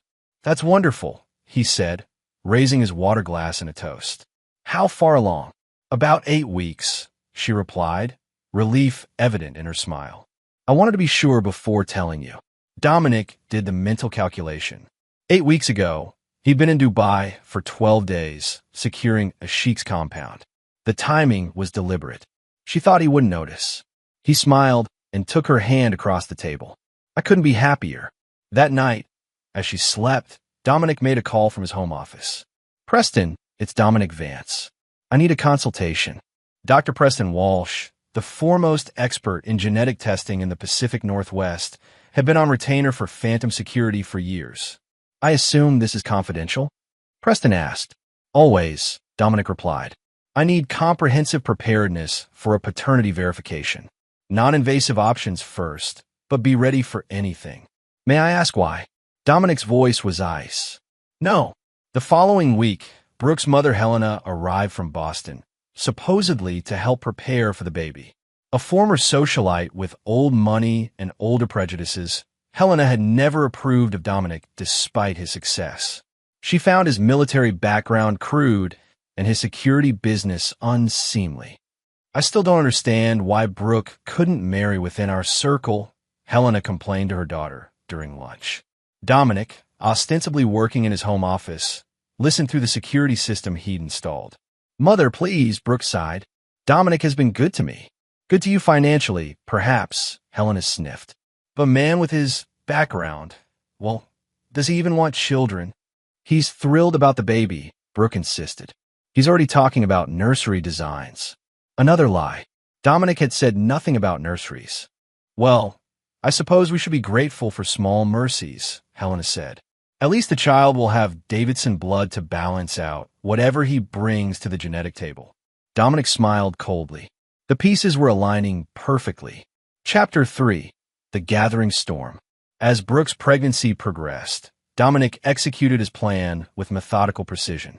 He became the model of an excited father-to-be, attending appointments, asking appropriate questions, even hosting a lavish dinner for Brooke's colleagues to celebrate the news. Dr. Liam Hargrove attended that dinner, maintaining a professional distance from Brooke while casting furtive glances at her growing belly. Dominic made a point of engaging him directly. Liam, Brooke speaks highly of your work in the cardiology department, he said, casually swirling his scotch. Liam's smile didn't reach his eyes. Your wife is one of our finest surgeons. Seattle Memorial is lucky to have her. Indeed, Dominic agreed. We're fortunate she took that fellowship instead of the one in Chicago. Otherwise, we might never have met. Liam stiffened slightly. Yes, well, sometimes fate intervenes. I don't believe in fate, Dominic replied, his tone pleasant but his eyes cold. I believe men make choices, and those choices have consequences. The cardiologist paled visibly before excusing himself. Later that night, after the guests had departed, Dominic received a text from Xavier. Hargrove made 3 calls to Brooke's private line tonight. She didn't answer. Good. The pressure was building. At 6 months, Brooke's OB/GYN suggested comprehensive genetic testing, citing Brooke's age of 37 as the reason. Dominic ensured he was present for the conversation. Is there any risk to the baby? He asked, playing his role perfectly. Minimal, the doctor assured them. It's a standard blood draw from Brooke that analyzes fetal DNA. We can screen for chromosomal abnormalities and even tell you the gender if you'd like to know. I'd prefer to wait on the gender, Brooke said quickly. But the testing sounds prudent. Dominic squeezed her hand supportively. Whatever you think is best, darling. 2 days after the test, Dominic received a call from Dr. Preston Walsh. I've secured the sample as requested, Preston confirmed. How would you like to proceed? Run the full panel against my DNA profile, Dominic instructed. I want preliminary results within 48 hours. Understood. And if the results confirm your suspicions? Then we move to phase 2, Dominic said. I'll need documentation that will stand up to legal scrutiny. The results arrived while Dominic was negotiating a security contract in Los Angeles. He opened Preston's encrypted message in his hotel room. Analysis confirms non-paternal event. 0% probability of biological relation. Full report ready upon your return. Dominic allowed himself exactly 5 minutes of white-hot rage before locking those emotions away. Anger clouded judgment, and he needed perfect clarity for what would come next. He called Xavier. Accelerate surveillance on Hargrove. I want pressure points, significant ones, and arrange a meeting with Tessa Monroe. Tessa Monroe was the most ruthless divorce attorney on the West Coast, known for leaving opposing parties financially and emotionally devastated. She'd been another card in Dominic's contingency deck, one he'd hoped never to play. When he returned to Seattle, Dominic maintained his facade flawlessly. He attended the baby's shower, nodded appreciatively at tiny clothes, and endured Helena's thinly veiled insults with apparent good humor. The night before the gender reveal party, Brooks' idea, not his, he overheard another late-night call. "You need to calm down," Brooke was whispering in the bathroom. The test results were routine. "No, he doesn't suspect anything. Look, we agreed to wait until after the birth." "Yes, I'm still committed to our plan." Dominic slipped back to bed before she emerged. When she curled against him, he embraced her, his mind calculating the final adjustments to his counterattack. The gender reveal party was scheduled at their lake house, with 30 guests including family, friends, and key hospital colleagues. Dominic had requested one special addition to the guest list, Dr. Preston Walsh, introduced as an old friend and business associate. As glasses clinked and congratulations flowed, Dominic observed Brooke and Liam maintaining their careful distance, communicating only through glances and brief, seemingly professional exchanges. Helena hovered near her daughter, periodically casting disapproving looks toward her son-in-law. Perfect. All the players were in position. The moment approached. Brooke stood beside the elaborate cake that would reveal blue or pink when cut. Dominic took his place next to her, knife in hand, smiling for the cameras. "Before we cut," Helena announced, raising her champagne flute, "I'd like to toast to my first grandchild, a Davidson through and through." "To the baby," the guests echoed. Dominic noticed Preston positioning himself near the door, medical bag in hand. Right on schedule. As they prepared to cut the cake, Helena stepped closer, examining Brooke's profile. Her expression suddenly shifted. "Something's not right," she murmured, her society manners momentarily forgotten. "The facial structure, it reminds me of—" She stopped abruptly, eyes darting to Liam across the room, then back to Brooke's pregnant form. The room quieted as Helena's face contorted with realization and rage. She gripped Brooke's arm, her voice carrying clearly through the silence. "This baby can't be our blood." Everyone went quiet. Brooke looked confused. Dominic just smiled. Then the door opened, and Preston walked in, holding a manila envelope. "Actually," Preston announced with clinical precision, "there's something you need to know." Chapter 4. The Test Results. "Actually, there's something you need to know," Dr. Preston Walsh stated, his clinical tone slicing through the stunned silence. All eyes turned to the distinguished geneticist as he approached Dominic and Brooke. Brooke's face drained of color. "Who is this? What's happening?" Dominic placed a steadying hand on her shoulder, his touch gentle, but his eyes hard as granite.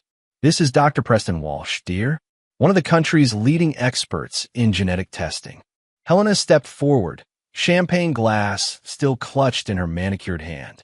"What is the meaning of this interruption?" Preston held up the manila envelope.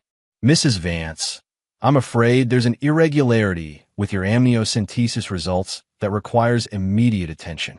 A murmur rippled through the gathered guests.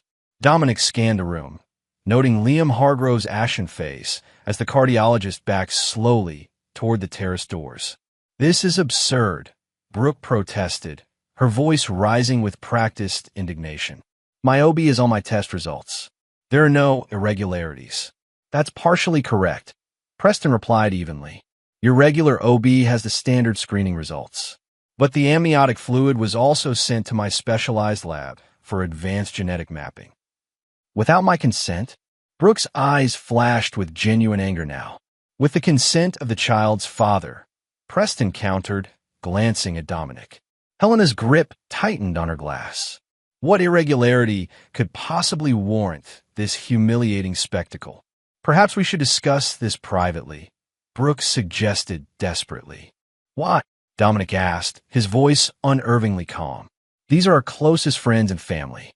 Surely we can trust them with important medical information about our child."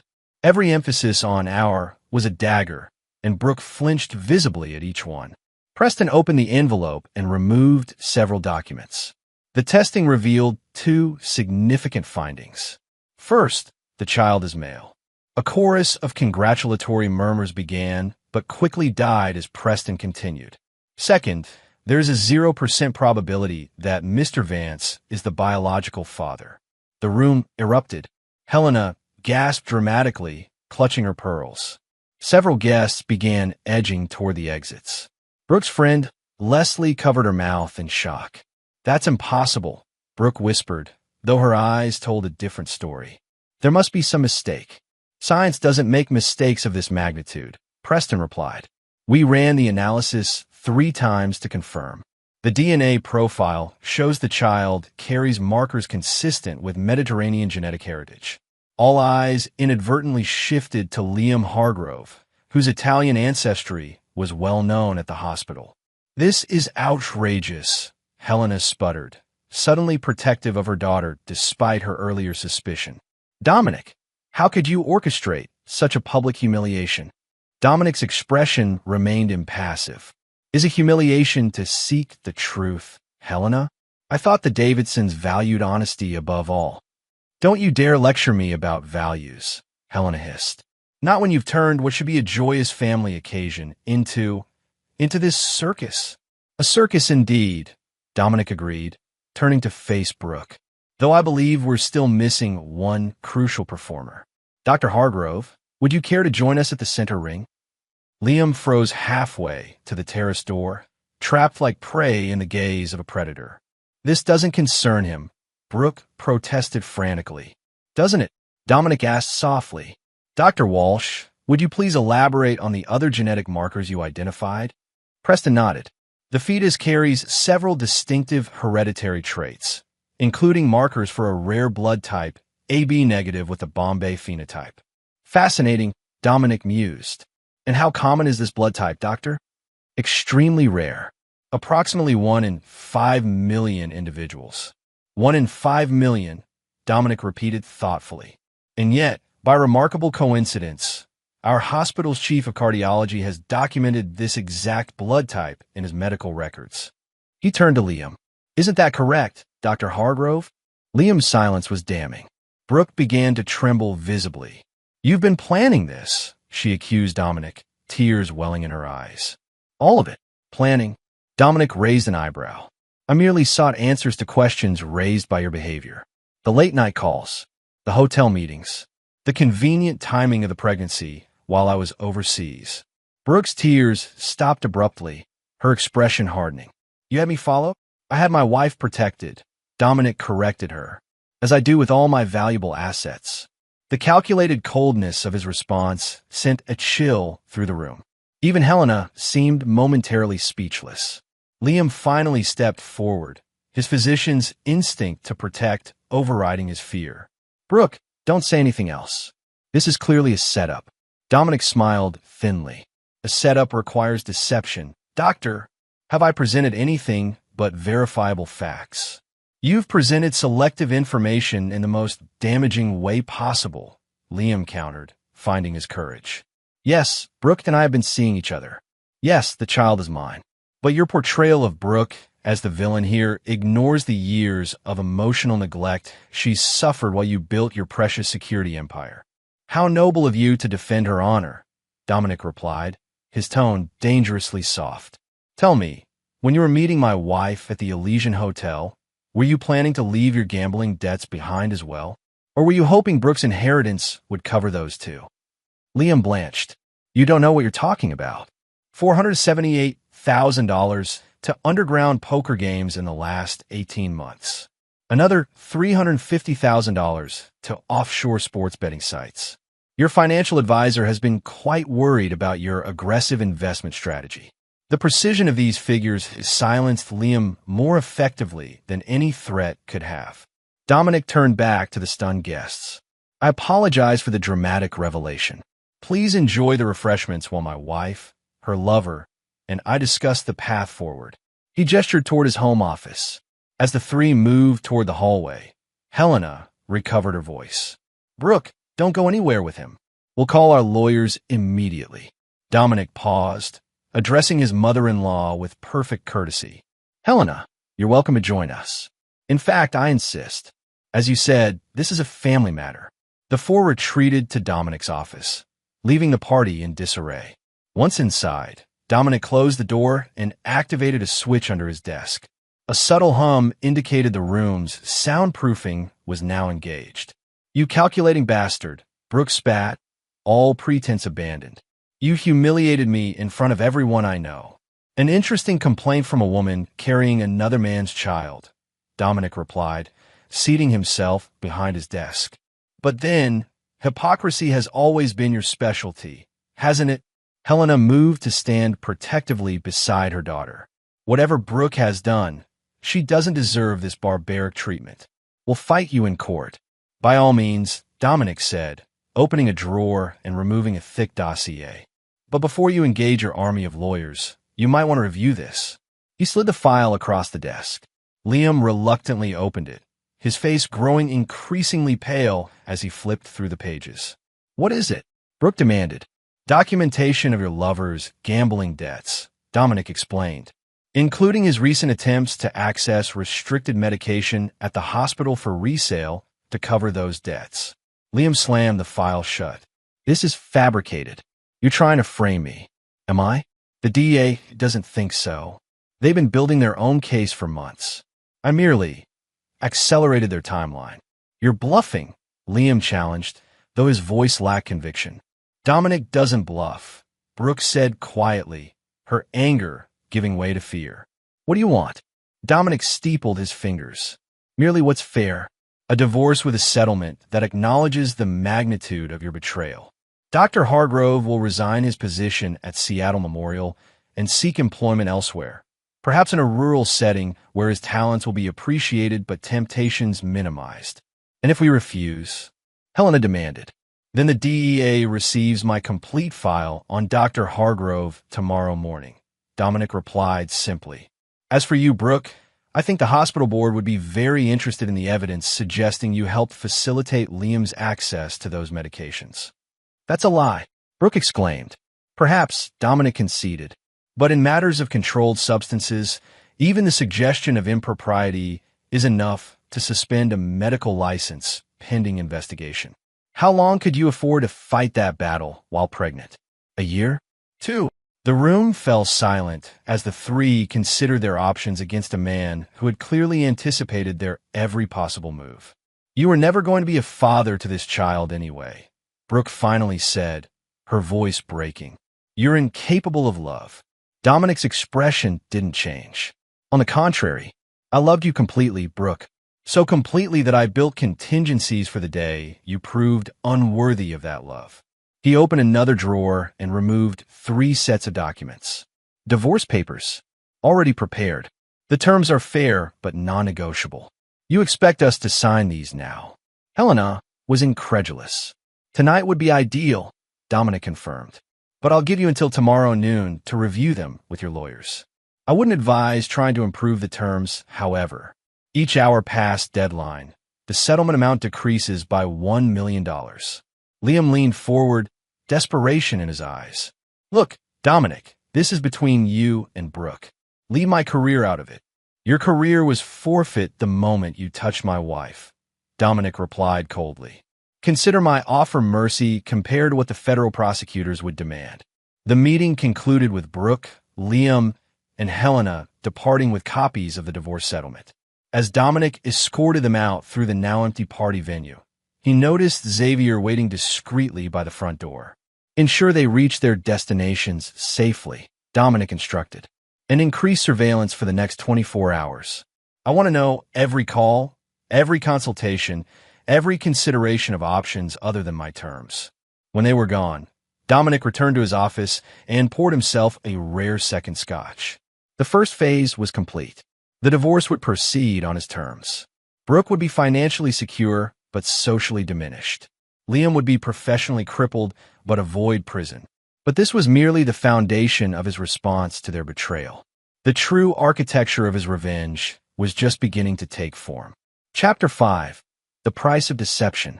3 months after the divorce was finalized, Dominic sat in the leather chair of his downtown penthouse, reviewing the weekly surveillance report on Brooke and Liam. They had relocated to Portland, where Liam had secured a position at a second-tier hospital with a substantial pay cut. Brooke remained on maternity leave, her career prospects dimming with each passing week. The door opened, and Tessa Monroe entered, impeccable in a charcoal suit.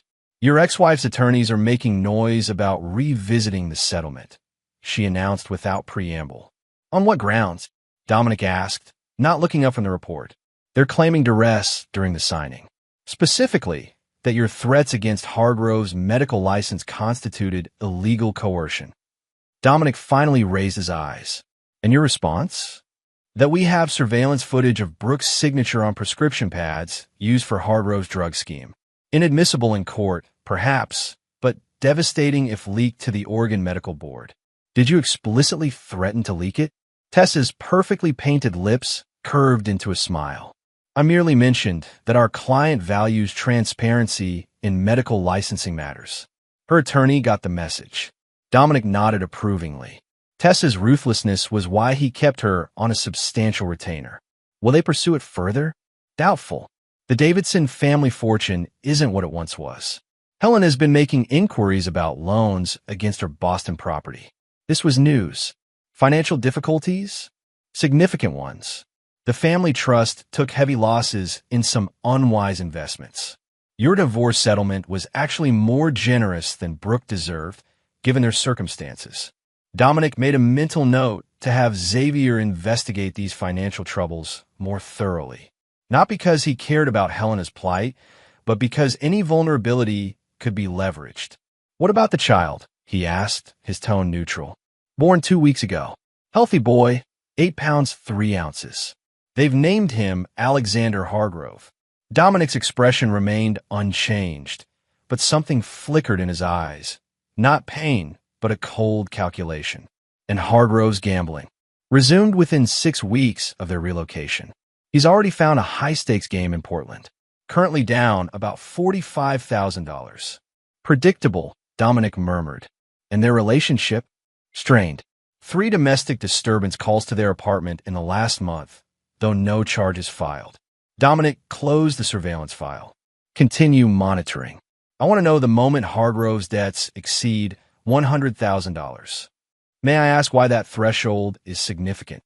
Tessa inquired. Because men like Hargrove become truly desperate at 6 figures, Dominic explained.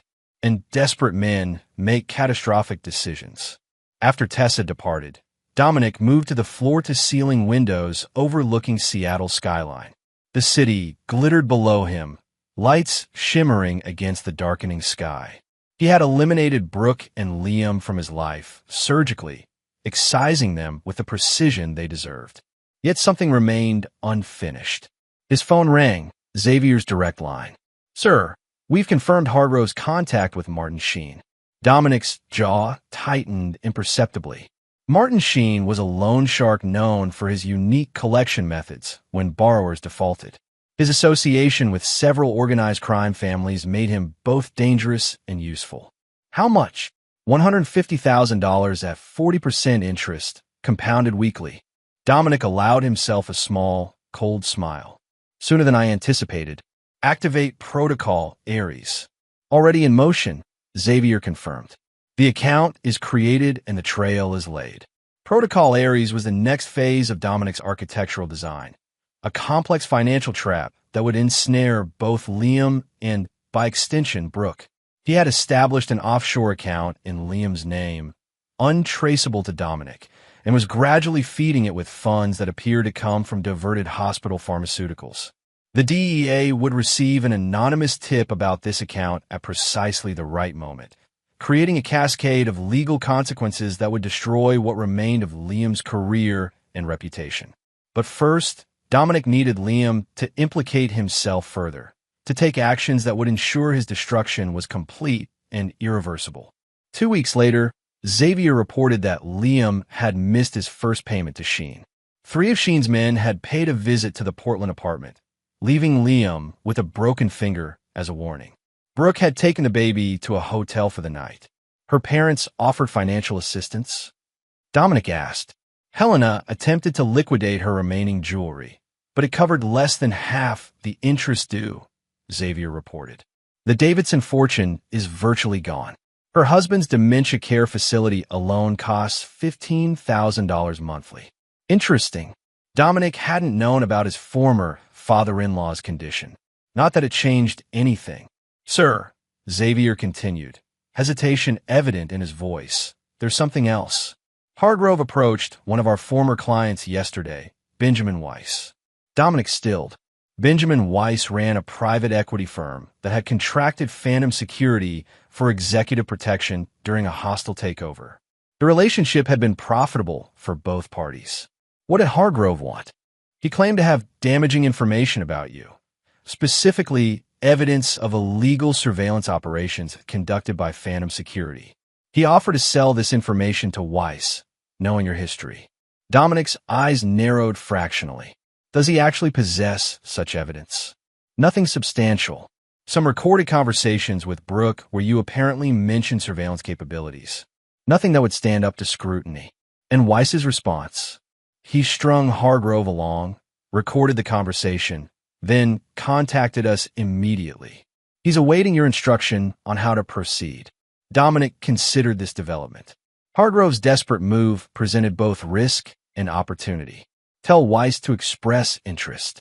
Schedule a meeting for next week. Have him request specific examples of the evidence Hargrove claims to possess. Should we prepare legal countermeasures? Xavier asked. Not yet. This plays perfectly into protocol areas. Dominic paused. What's Brooke's involvement in this? Unclear. Our surveillance indicates increasing conflict between them, primarily about money. She scheduled a job interview at Portland General next week.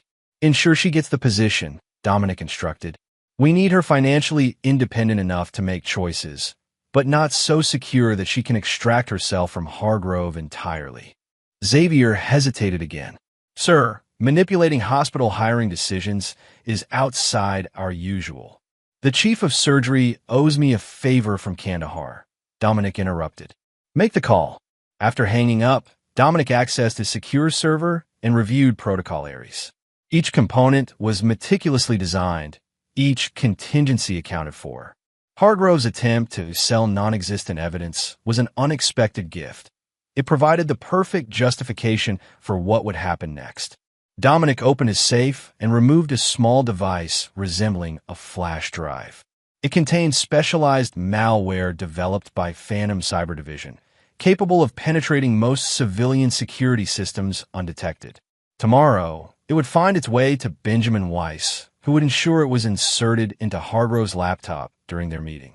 From there, the architecture of destruction would build itself, floor by painstaking floor, until both Brooke and Liam were buried beneath its weight. Chapter 6. The Architect's Blueprint. The rooftop bar of Seattle's Columbia Tower offered unparalleled views of the city and absolute privacy for those willing to pay for it. Dominic sat at a corner table, waiting for Benjamin Weiss to arrive with news from the Portland meeting. The architect emerges from his fortress, came a familiar voice. Vincent Maddox, Dominic's former commanding officer and one of the few people he still considered a friend, approached with 2 glasses of scotch. Vincent, Dominic acknowledged, accepting the drink. I didn't realize you were back from Kiev. The older man slid into the chair opposite. Wrapped up the security assessment yesterday. Your boys did good work on the embassy upgrades. Vincent studied Dominic's face with a keen observation that had kept him alive through 3 decades of special operations. You look like a man executing a mission, not corporate acquisition season, so I'm guessing this is personal. Dominic didn't answer immediately, taking a measured sip of his scotch instead. Vincent was one of the few people who knew about Brooke's betrayal and the subsequent divorce. You're still hunting them, Vincent observed. It wasn't a question. Justice isn't revenge, Dominic replied evenly. Bullshit, Vincent chuckled without humor. I trained you, remember? I know the difference between a man seeking justice and one designing annihilation. He leaned forward. The question is whether you've considered the collateral damage. Dominic's eyes hardened. There won't be any. No. What about the kid? He didn't ask to be born into this mess. The child will be provided for, Dominic said dismissively. My issue is with Brooke and Hargrove, not an innocent infant. Vincent nodded slowly. Good, because crossing that line would make you something I didn't train you to be. Their conversation paused as Benjamin Weiss approached, his normally confident stride tentative as he neared their table. Dominic, he greeted nervously. Mr. Maddox. Report, Dominic said simply. Benjamin sank into a chair. The meeting went as planned. Hargrove is desperate, practically sweating financial panic. He tried to sell me evidence that consisted mainly of recorded conversations with your ex-wife, where you supposedly mentioned surveillance operations. And the device, installed on his laptop during a bathroom break. Our tech confirmed it's operational and transmitting. Dominic nodded. You did well. This concludes your involvement. Actually, Benjamin hesitated. There's a complication. Hargrove mentioned that he's been approached by someone else interested in information about you. Someone from your past. He implied it was military-related. Dominic's expression didn't change, but Vincent straightened imperceptibly in his chair. Did he give a name? Vincent asked. No, but he said this person offered substantial money for anything that could, quote, bring Vance down. After Benjamin departed, Vincent turned to Dominic. Could be nothing. Could be Shaw. The name hung between them like a live grenade. Colonel Robert Shaw had commanded the ill-fated Operation Cerberus in Syria, where bad intelligence had led to civilian casualties. Dominic's testimony had ended Shaw's career and nearly resulted in criminal charges. Shaw's been quiet for years, Dominic noted. Men like Shaw don't forgive or forget, Vincent countered. And using your ex-wife's lover as a proxy would be his style. Dominic considered this new variable in his calculations. If Shaw was involved, the risk parameters changed significantly. I'll have Xavier look into it, he decided. But Protocol Ares continues as planned. Vincent studied him carefully. Just remember what I taught you about complex operations. The more moving parts, the more potential points of failure, Dominic recited. I haven't forgotten. See that you don't. Because from where I'm sitting, you're building a house of cards in a hurricane. 3 days later, Dominic received confirmation that the malware was functioning perfectly. Every keystroke on Hargrove's laptop, every email, every web search was being monitored. The picture it painted was one of escalating desperation. Hargrove had taken additional loans from increasingly dangerous sources.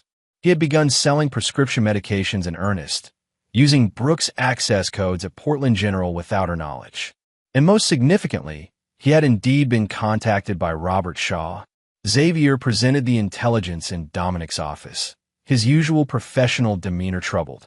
Shaw has offered Hargrove $250,000 for actionable intelligence on Phantom Security's overseas operations.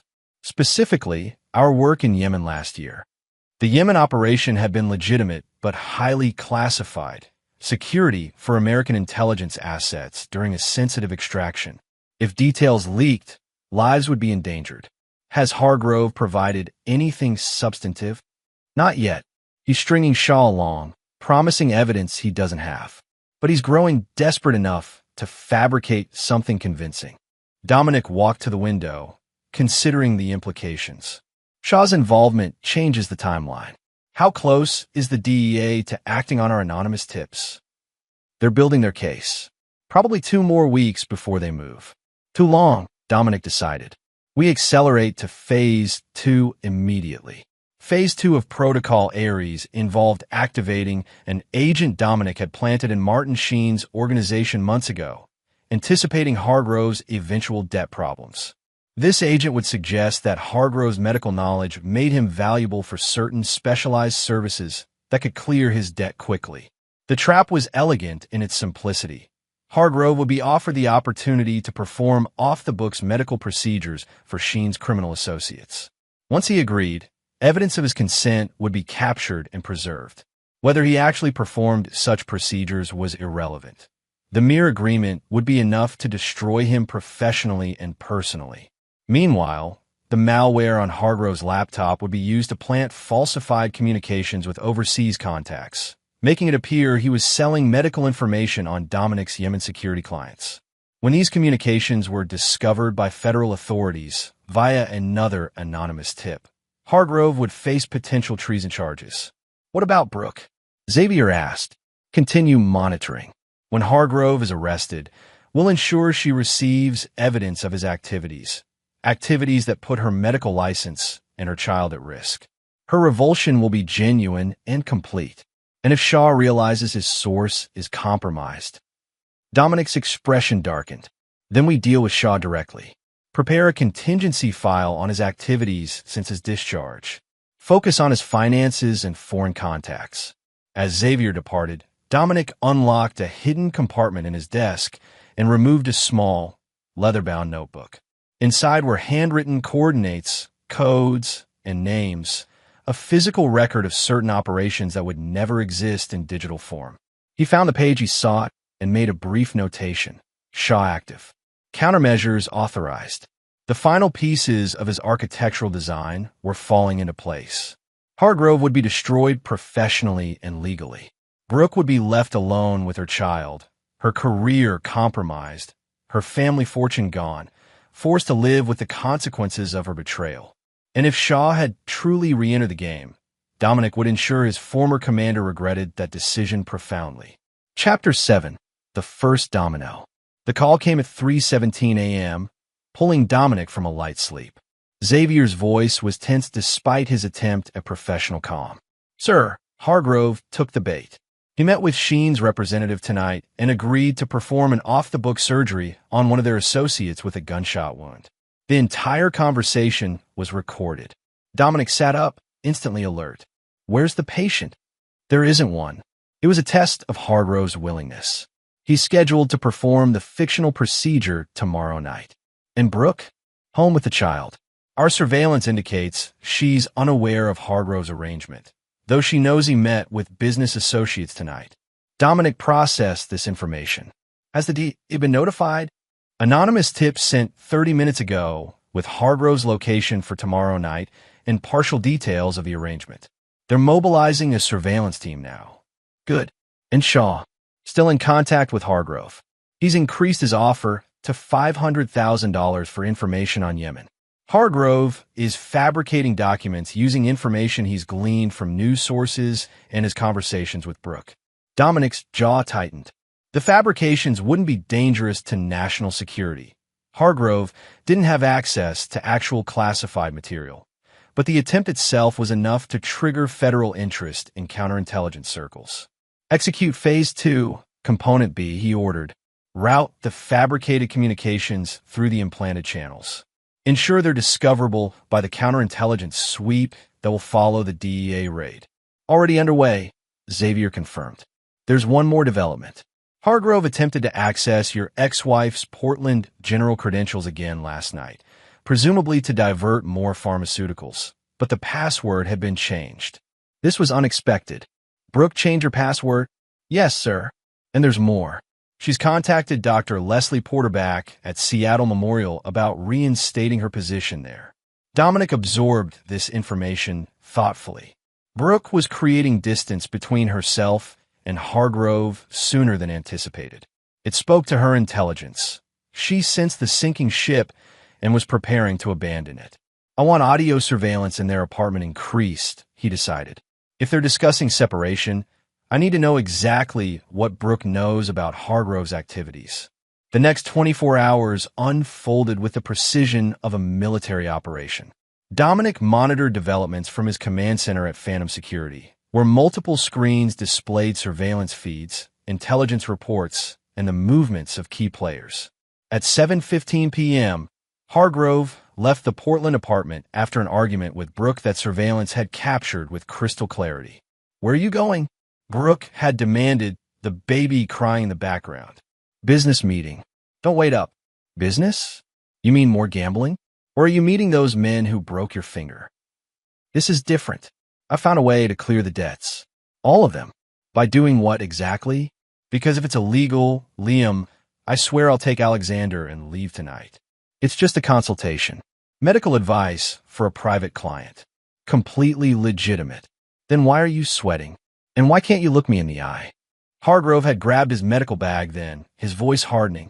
"Because you've done nothing but question and undermine me since we got here. At least Dominic. Don't you dare say his name in this house." "Fine. Enjoy your moral high ground while I try to keep a roof over our heads." The door had slammed, and Brooke was left alone with a crying infant. At 8:43 p.m., Hargrove arrived in an abandoned medical clinic on Portland's east side, a location chosen by Sheen's representative and now surrounded by unmarked DEA vehicles. At 9:17 p.m., Hargrove entered the building carrying his medical bag, now containing surgical supplies he'd stolen from Portland General. At 9:22 p.m., DEA agents stormed the building, arresting Hargrove along with two undercover operatives posing as Sheen's men. Dominic watched the arrest feed with cold satisfaction. Phase 2 was proceeding exactly as designed.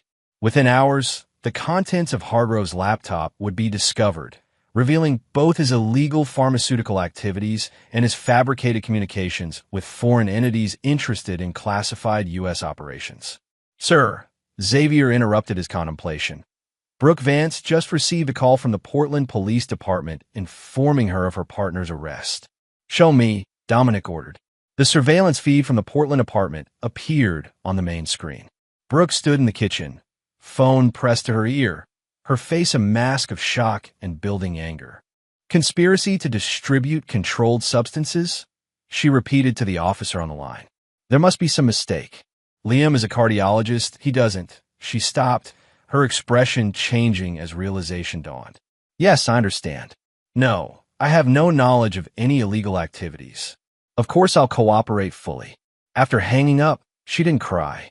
Instead, she moved with surprising efficiency, pulling a suitcase from the closet and beginning to pack essential items for herself and the baby. "She's running," Xavier observed. "Not running," Dominic corrected. "Extracting herself. There's a difference." He watched as Brooke made another call to her friend Leslie in Seattle. From the one-sided conversation they could monitor, Brooke was asking to stay with Leslie temporarily while sorting things out.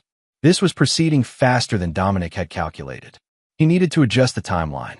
"Implement Phase 3 immediately," he instructed Xavier. "I want the financial evidence delivered to Brooke before she leaves Portland." Phase 3 involved ensuring Brooke received documented evidence of Hargrove's extensive betrayals. Not just his criminal activities, but evidence of his using her medical credentials without her knowledge, putting her license at risk, his attempt to sell information about Dominic to both Weiss and Shaw, and most damaging, his communications with other women while Brooke was pregnant. The evidence would devastate any remaining loyalty she might feel toward Hargrove. It would ensure that when he inevitably attempted to implicate her in his crimes, she would reject him completely. And in her vulnerable state, isolated from family support due to the Davidsons' financial collapse, she would be forced to rebuild her life with the knowledge that she had destroyed her secure future with Dominic for a man who had betrayed her just as thoroughly. "There's one more thing," Dominic added. "Contact Tessa. I want the trust fund for the child established immediately." Xavier looked surprised. "Sir, the boy is innocent in this," Dominic stated flatly. "Set up the irrevocable trust as planned. $2 million accessible when he turns 25, provided he has no contact with Hargrove. Brooke is to be notified of its existence, but given no control over the funds." 2 hours later, a courier delivered a package to Brooke's apartment. The surveillance feed showed her opening it, her hands trembling slightly as she reviewed the contents. The documentation was comprehensive, leaving no doubt about the extent of Hargrove's deceptions. Her face transformed as she read, shock giving way to disgust, then hardening into cold fury. When she reached the final document, notification of the trust fund for Alexander, her composure finally broke. She sank onto the couch, shoulders shaking with silent sobs. "Send the final communication to the counterintelligence team," Dominic instructed, turning away from the feed. "And activate our source at the Federal Detention Center. I want to know the moment Shaw attempts contact with Hargrove." The machinery of destruction was now fully in motion. Hargrove would face federal charges for multiple felonies. His medical career was over. His freedom would soon follow. Brooke was left to rebuild from ruins, her betrayal rewarded with isolation and the knowledge that she had sacrificed a loyal husband for a man who had used her just as ruthlessly. And Shaw would soon learn that awakening old vendettas against Dominic Vance carried consequences beyond imagination. That night, alone in his penthouse, Dominic reviewed the day's developments with detached analysis. Protocol Ares was proceeding as designed, yet he felt no sense of triumph or satisfaction. Revenge, he reflected, was not about emotional gratification. It was about restoring balance to a universe where betrayal had disrupted the natural order. His phone chimed with a secure message from Vincent Maddox. Shaw hunting actively. Watcher 6. Dominic acknowledged the warning with a curt reply, then moved to the window overlooking the Seattle skyline. Somewhere in Portland, Brooke was packing to leave the life she had chosen over him. Somewhere in federal custody, Hargrove was beginning to understand the architect of his destruction. And somewhere in the shadows, Robert Shaw was making his next move in a game he didn't realize Dominic had been playing for months. The first domino had fallen precisely as designed. The cascade that followed would be spectacular in its inevitability. Chapter 8. The Point of No Return. 3 weeks after Hargrove's arrest, Dominic sat across from FBI Special Agent Diana Rodriguez in a secure conference room at the Seattle Federal Building. Their conversation was officially off the record, a professional courtesy extended to Dominic based on his company's history of cooperation with federal authorities. "Let me be clear, Mr. Vance," Rodriguez said, her dark eyes scrutinizing his face for any reaction. "We have reason to believe Robert Shaw has been attempting to acquire classified information about your company's Yemen operation. The evidence points to Dr. Hargrove as his primary contact." Dominic maintained his composed expression. "That's concerning, Agent Rodriguez. My company takes national security extremely seriously. Indeed, which is why I'm here instead of a team with a warrant." She slid a folder across the table. Hargrove's communications with Shaw were discovered during the DEA investigation. He was attempting to fabricate intelligence to sell. Fabricate? Dominic raised an eyebrow. "So, there was no actual breach?" "Correct. But Shaw doesn't know that. He believes Hargrove has genuine information and is holding out for more money." Dominic studied the transcripts of communications between Hargrove and Shaw. They were exactly what his team had planted, convincing enough to implicate both men without revealing actual classified information. "What's your interest in Shaw?" Dominic asked, though he knew the answer. Rodriguez's expression hardened slightly. "We've had him under surveillance since his discharge. There are concerns about his foreign contacts, specifically in certain Middle Eastern countries hostile to U.S. interests. You think he's selling information to foreign intelligence services?" "We know he is," Rodriguez confirmed. "What we don't know is how he's obtaining it. Hargrove may be fabricating, but Shaw has sold genuine intelligence in the past." Dominic closed the folder and slid it back. "How can I assist your investigation, Agent Rodriguez?" She studied him carefully. "Shaw has requested a meeting with you. He claims it's about a potential security contract for his private consulting firm. And you want me to take this meeting? With appropriate protections in place, yes. We need to understand what he's really after." Dominic appeared to consider this request, though his decision had been made the moment she mentioned Shaw's name. "I'll need complete operational discretion. My security team remains in place throughout." "Of course," she agreed quickly. "This would be a professional courtesy on your part, not an official operation."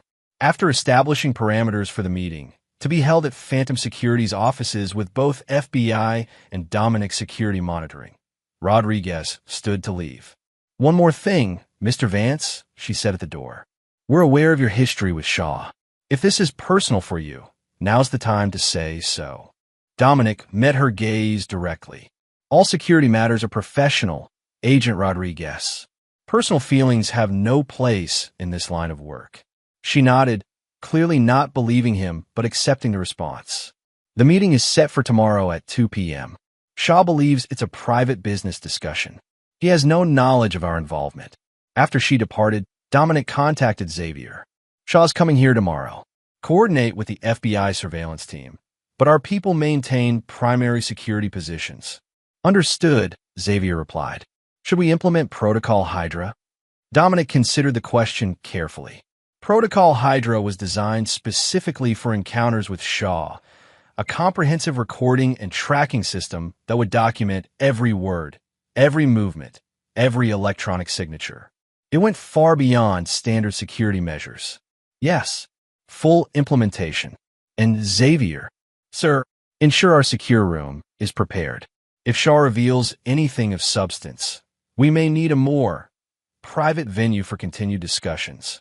The following day, Robert Shaw arrived precisely at 2 p.m., looking every bit the successful private security consultant he purported to be. His military bearing remained evident in his posture and calculated movements, but his expensive suit and carefully maintained silver hair projected affluence and legitimacy. Dominic greeted him in the main conference room, maintaining a professional demeanor despite the history between them. "Colonel Shaw," he acknowledged. "It's been some time." "Not Colonel anymore," Shaw corrected with a tight smile. "Just Robert now. Or Bob to my clients. What can Phantom Security do for you?" "Bob."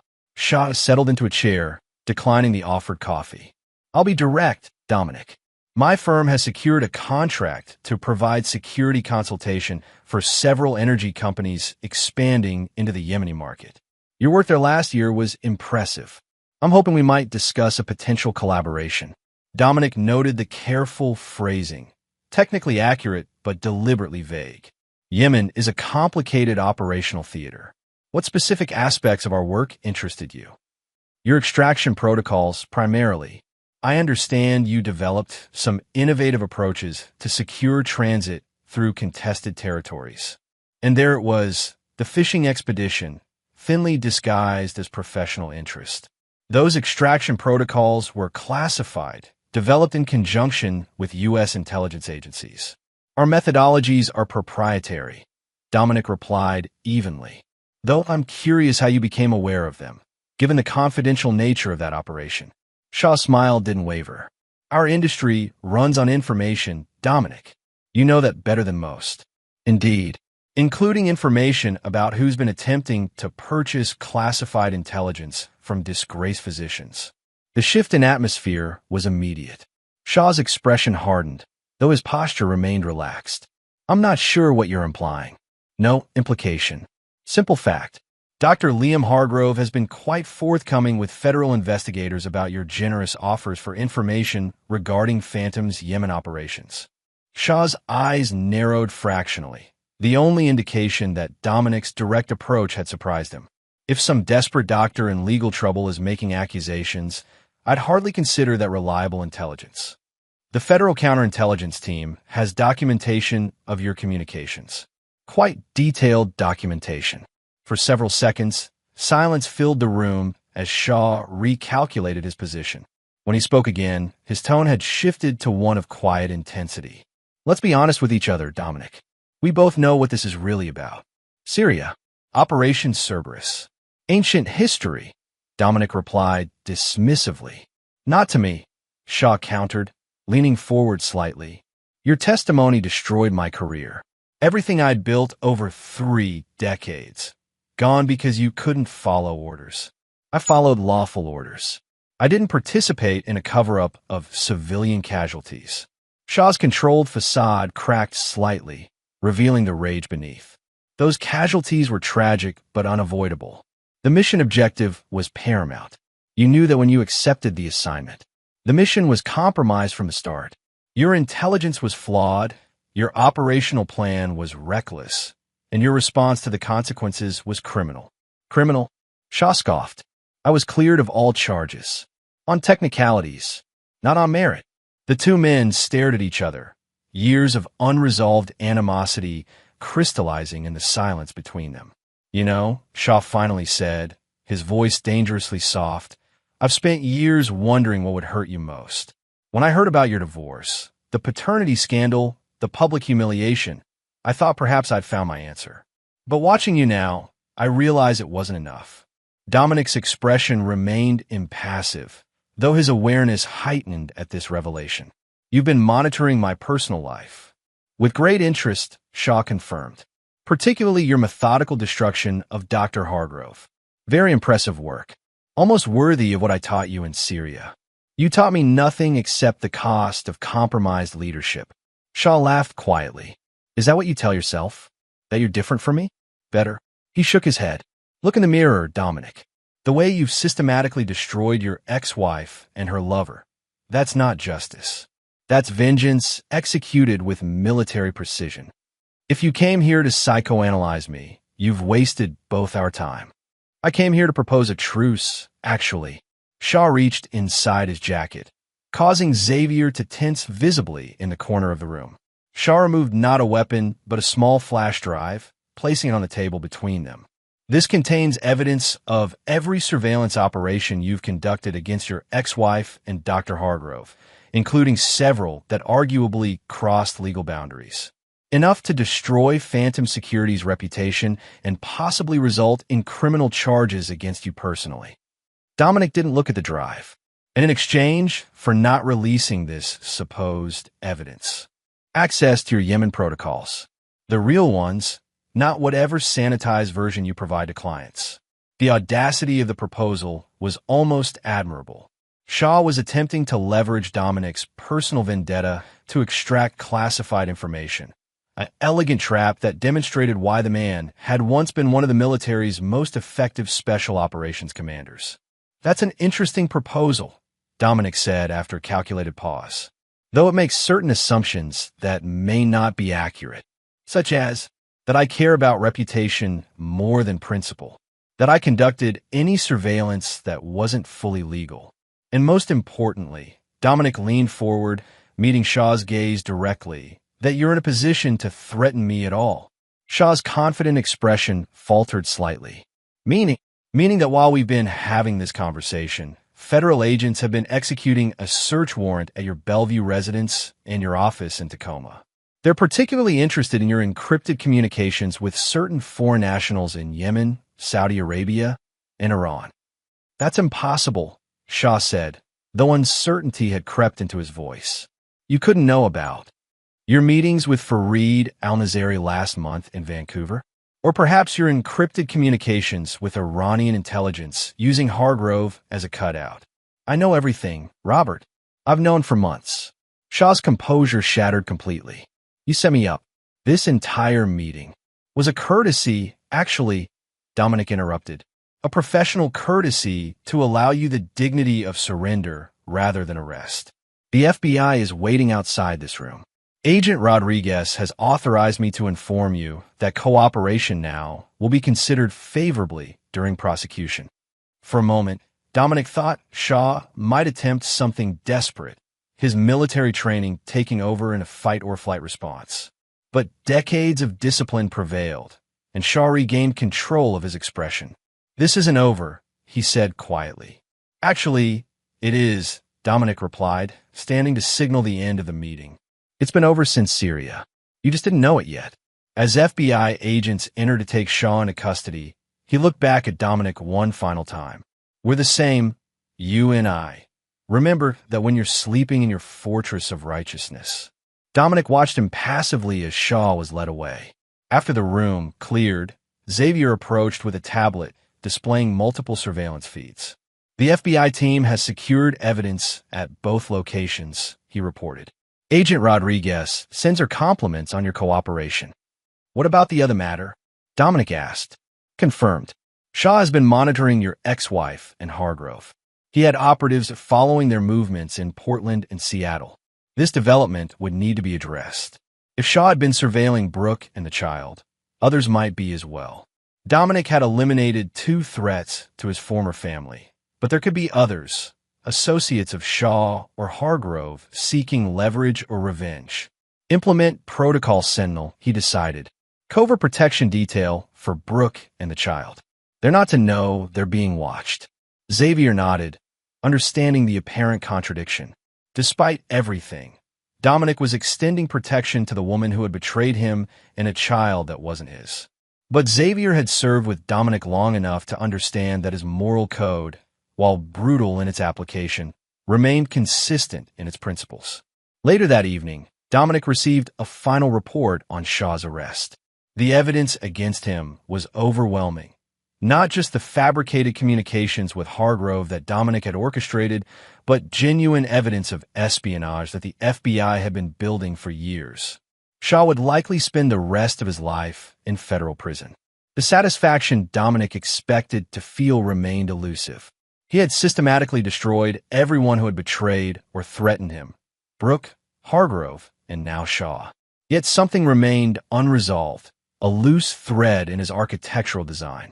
His phone chimed with a message from Xavier. B has returned to Seattle. Taken position at Memorial. Child in daycare during working hours. Security protocols in place.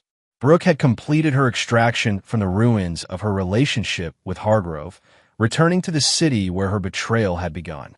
The elegant symmetry of this development struck Dominic as appropriate. She would live in the shadow of her mistakes, reminded daily of the life she had discarded. Yet even this knowledge brought no sense of completion. The architecture of his revenge was perfect in its design and execution, but the structure itself felt oddly hollow. Vincent's words from weeks earlier echoed in his mind. You're building a house of cards in a hurricane. Perhaps the flaw wasn't in the design, but in the purpose. Perhaps revenge, no matter how perfectly executed, could never restore what betrayal had destroyed. Dominic dismissed the thought as weakness and returned to reviewing the security protocols for Brooke and the child. His personal feelings were irrelevant. What mattered was ensuring that his architectural design was complete, that everyone who had betrayed him understood the consequences of their actions. The final phase would ensure that understanding was absolute and irrevocable. Chapter 9. The Architect's Legacy. 5 years passed. Dominic Vance stood at the window of his Kyoto hotel suite, watching cherry blossoms swirl in the spring breeze.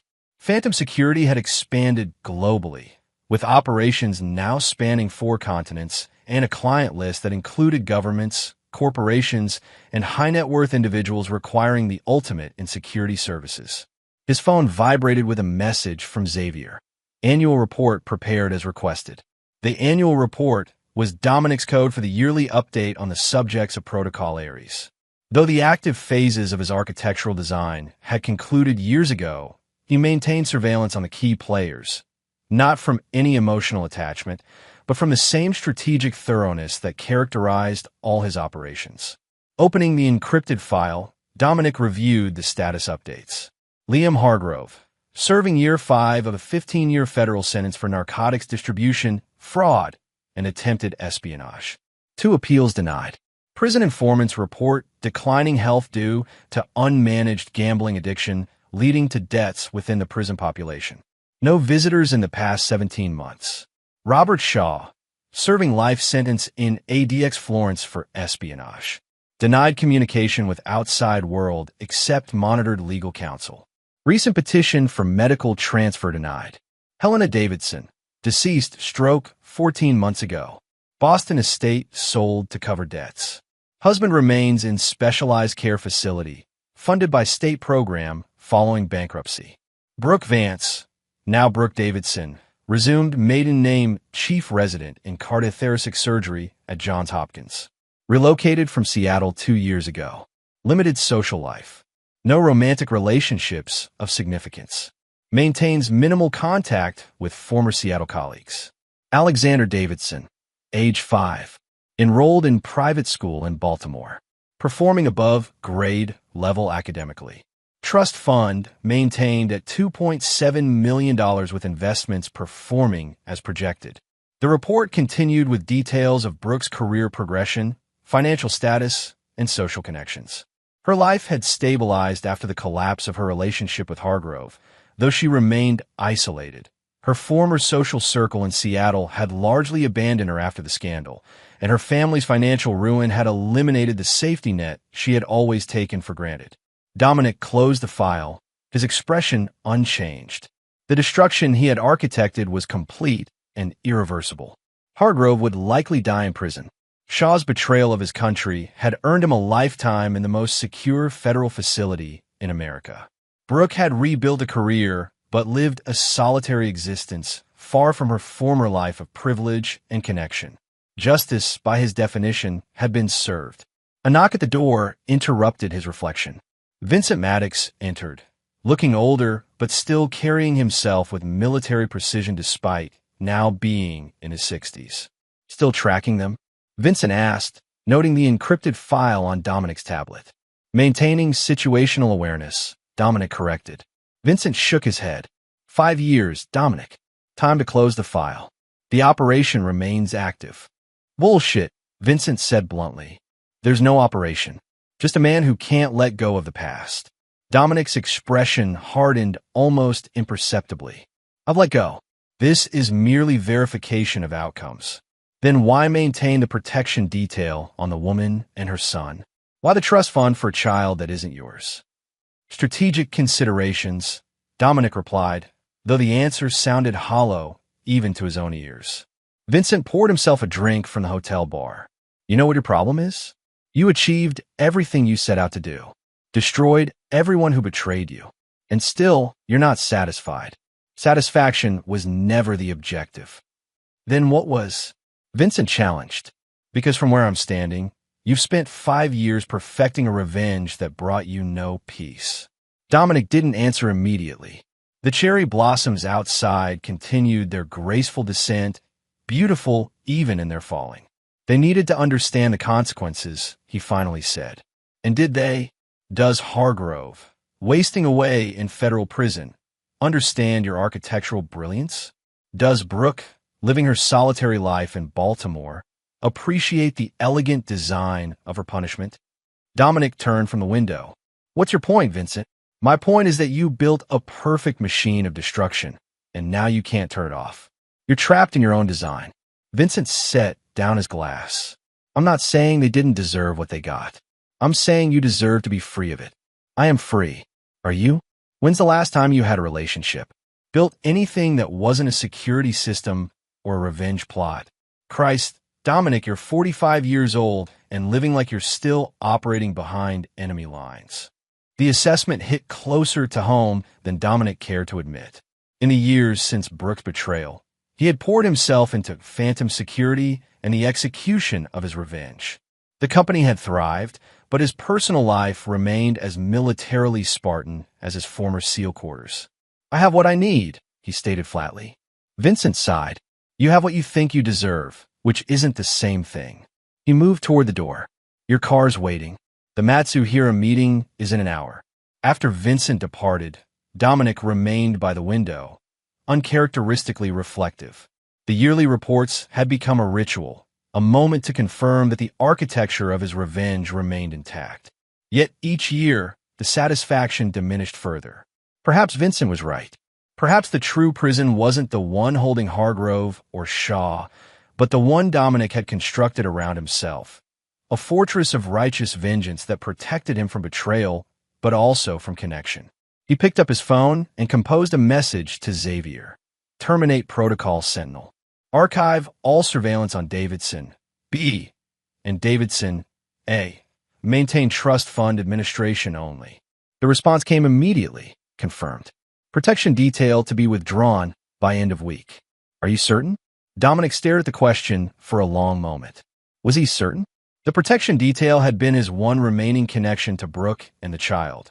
A tenuous thread justified as security, but perhaps serving a different purpose entirely. Confirmed, he replied. Time to close the file.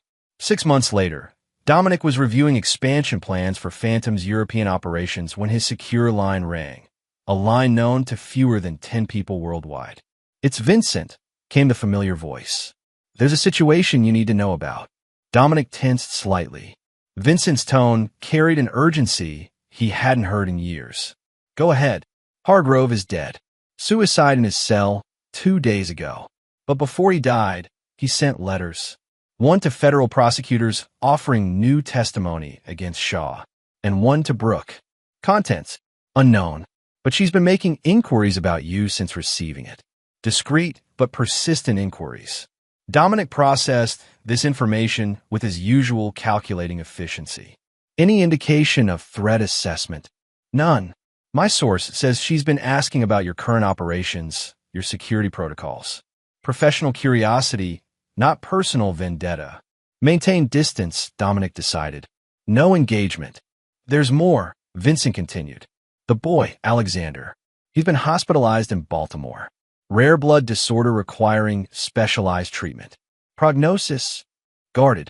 The condition requires a specific type of bone marrow transplant. Given his rare blood type, finding a compatible donor has been difficult. The rare blood type, AB negative with the Bombay phenotype. 1 in 5 million. The same type that had confirmed Hargrove's paternity 5 years ago. Is Hargrove's tissue sample still viable for donation? Dominic asked, already knowing the answer. No, and with his death, that option is gone. The doctors are searching international registries, but the rarity makes matching extremely difficult. Dominic fell silent, his mind calculating possibilities with familiar precision. The architectural design of his revenge had been perfect in every detail, except this unforeseen consequence. A child, innocent of his parents' betrayal, now suffering because the mechanism of justice had removed his biological father from the equation. Send me the medical details, Dominic finally said, and have my jet prepared. You're going to Baltimore? Vincent sounded surprised. What? Verification of outcomes, Dominic replied, using his own terminology. But as he ended the call, he recognized the inadequacy of that explanation. This wasn't about verification. It wasn't even about revenge anymore. It was about something he had overlooked in his perfect architectural design. The possibility that destruction, no matter how justified, could never create the foundation for what might come after. 3 days later, Dominic sat across from Brooke in a small consultation room at Johns Hopkins Hospital. She looked older, the stress of recent years evident in the fine lines around her eyes, but her posture retained the confidence he had once admired. I didn't expect you to come, she said, studying him with a surgeon's analytical gaze. I maintain awareness of significant developments, he replied neutrally. You mean you've been watching us? All these years? It wasn't a question. Yes.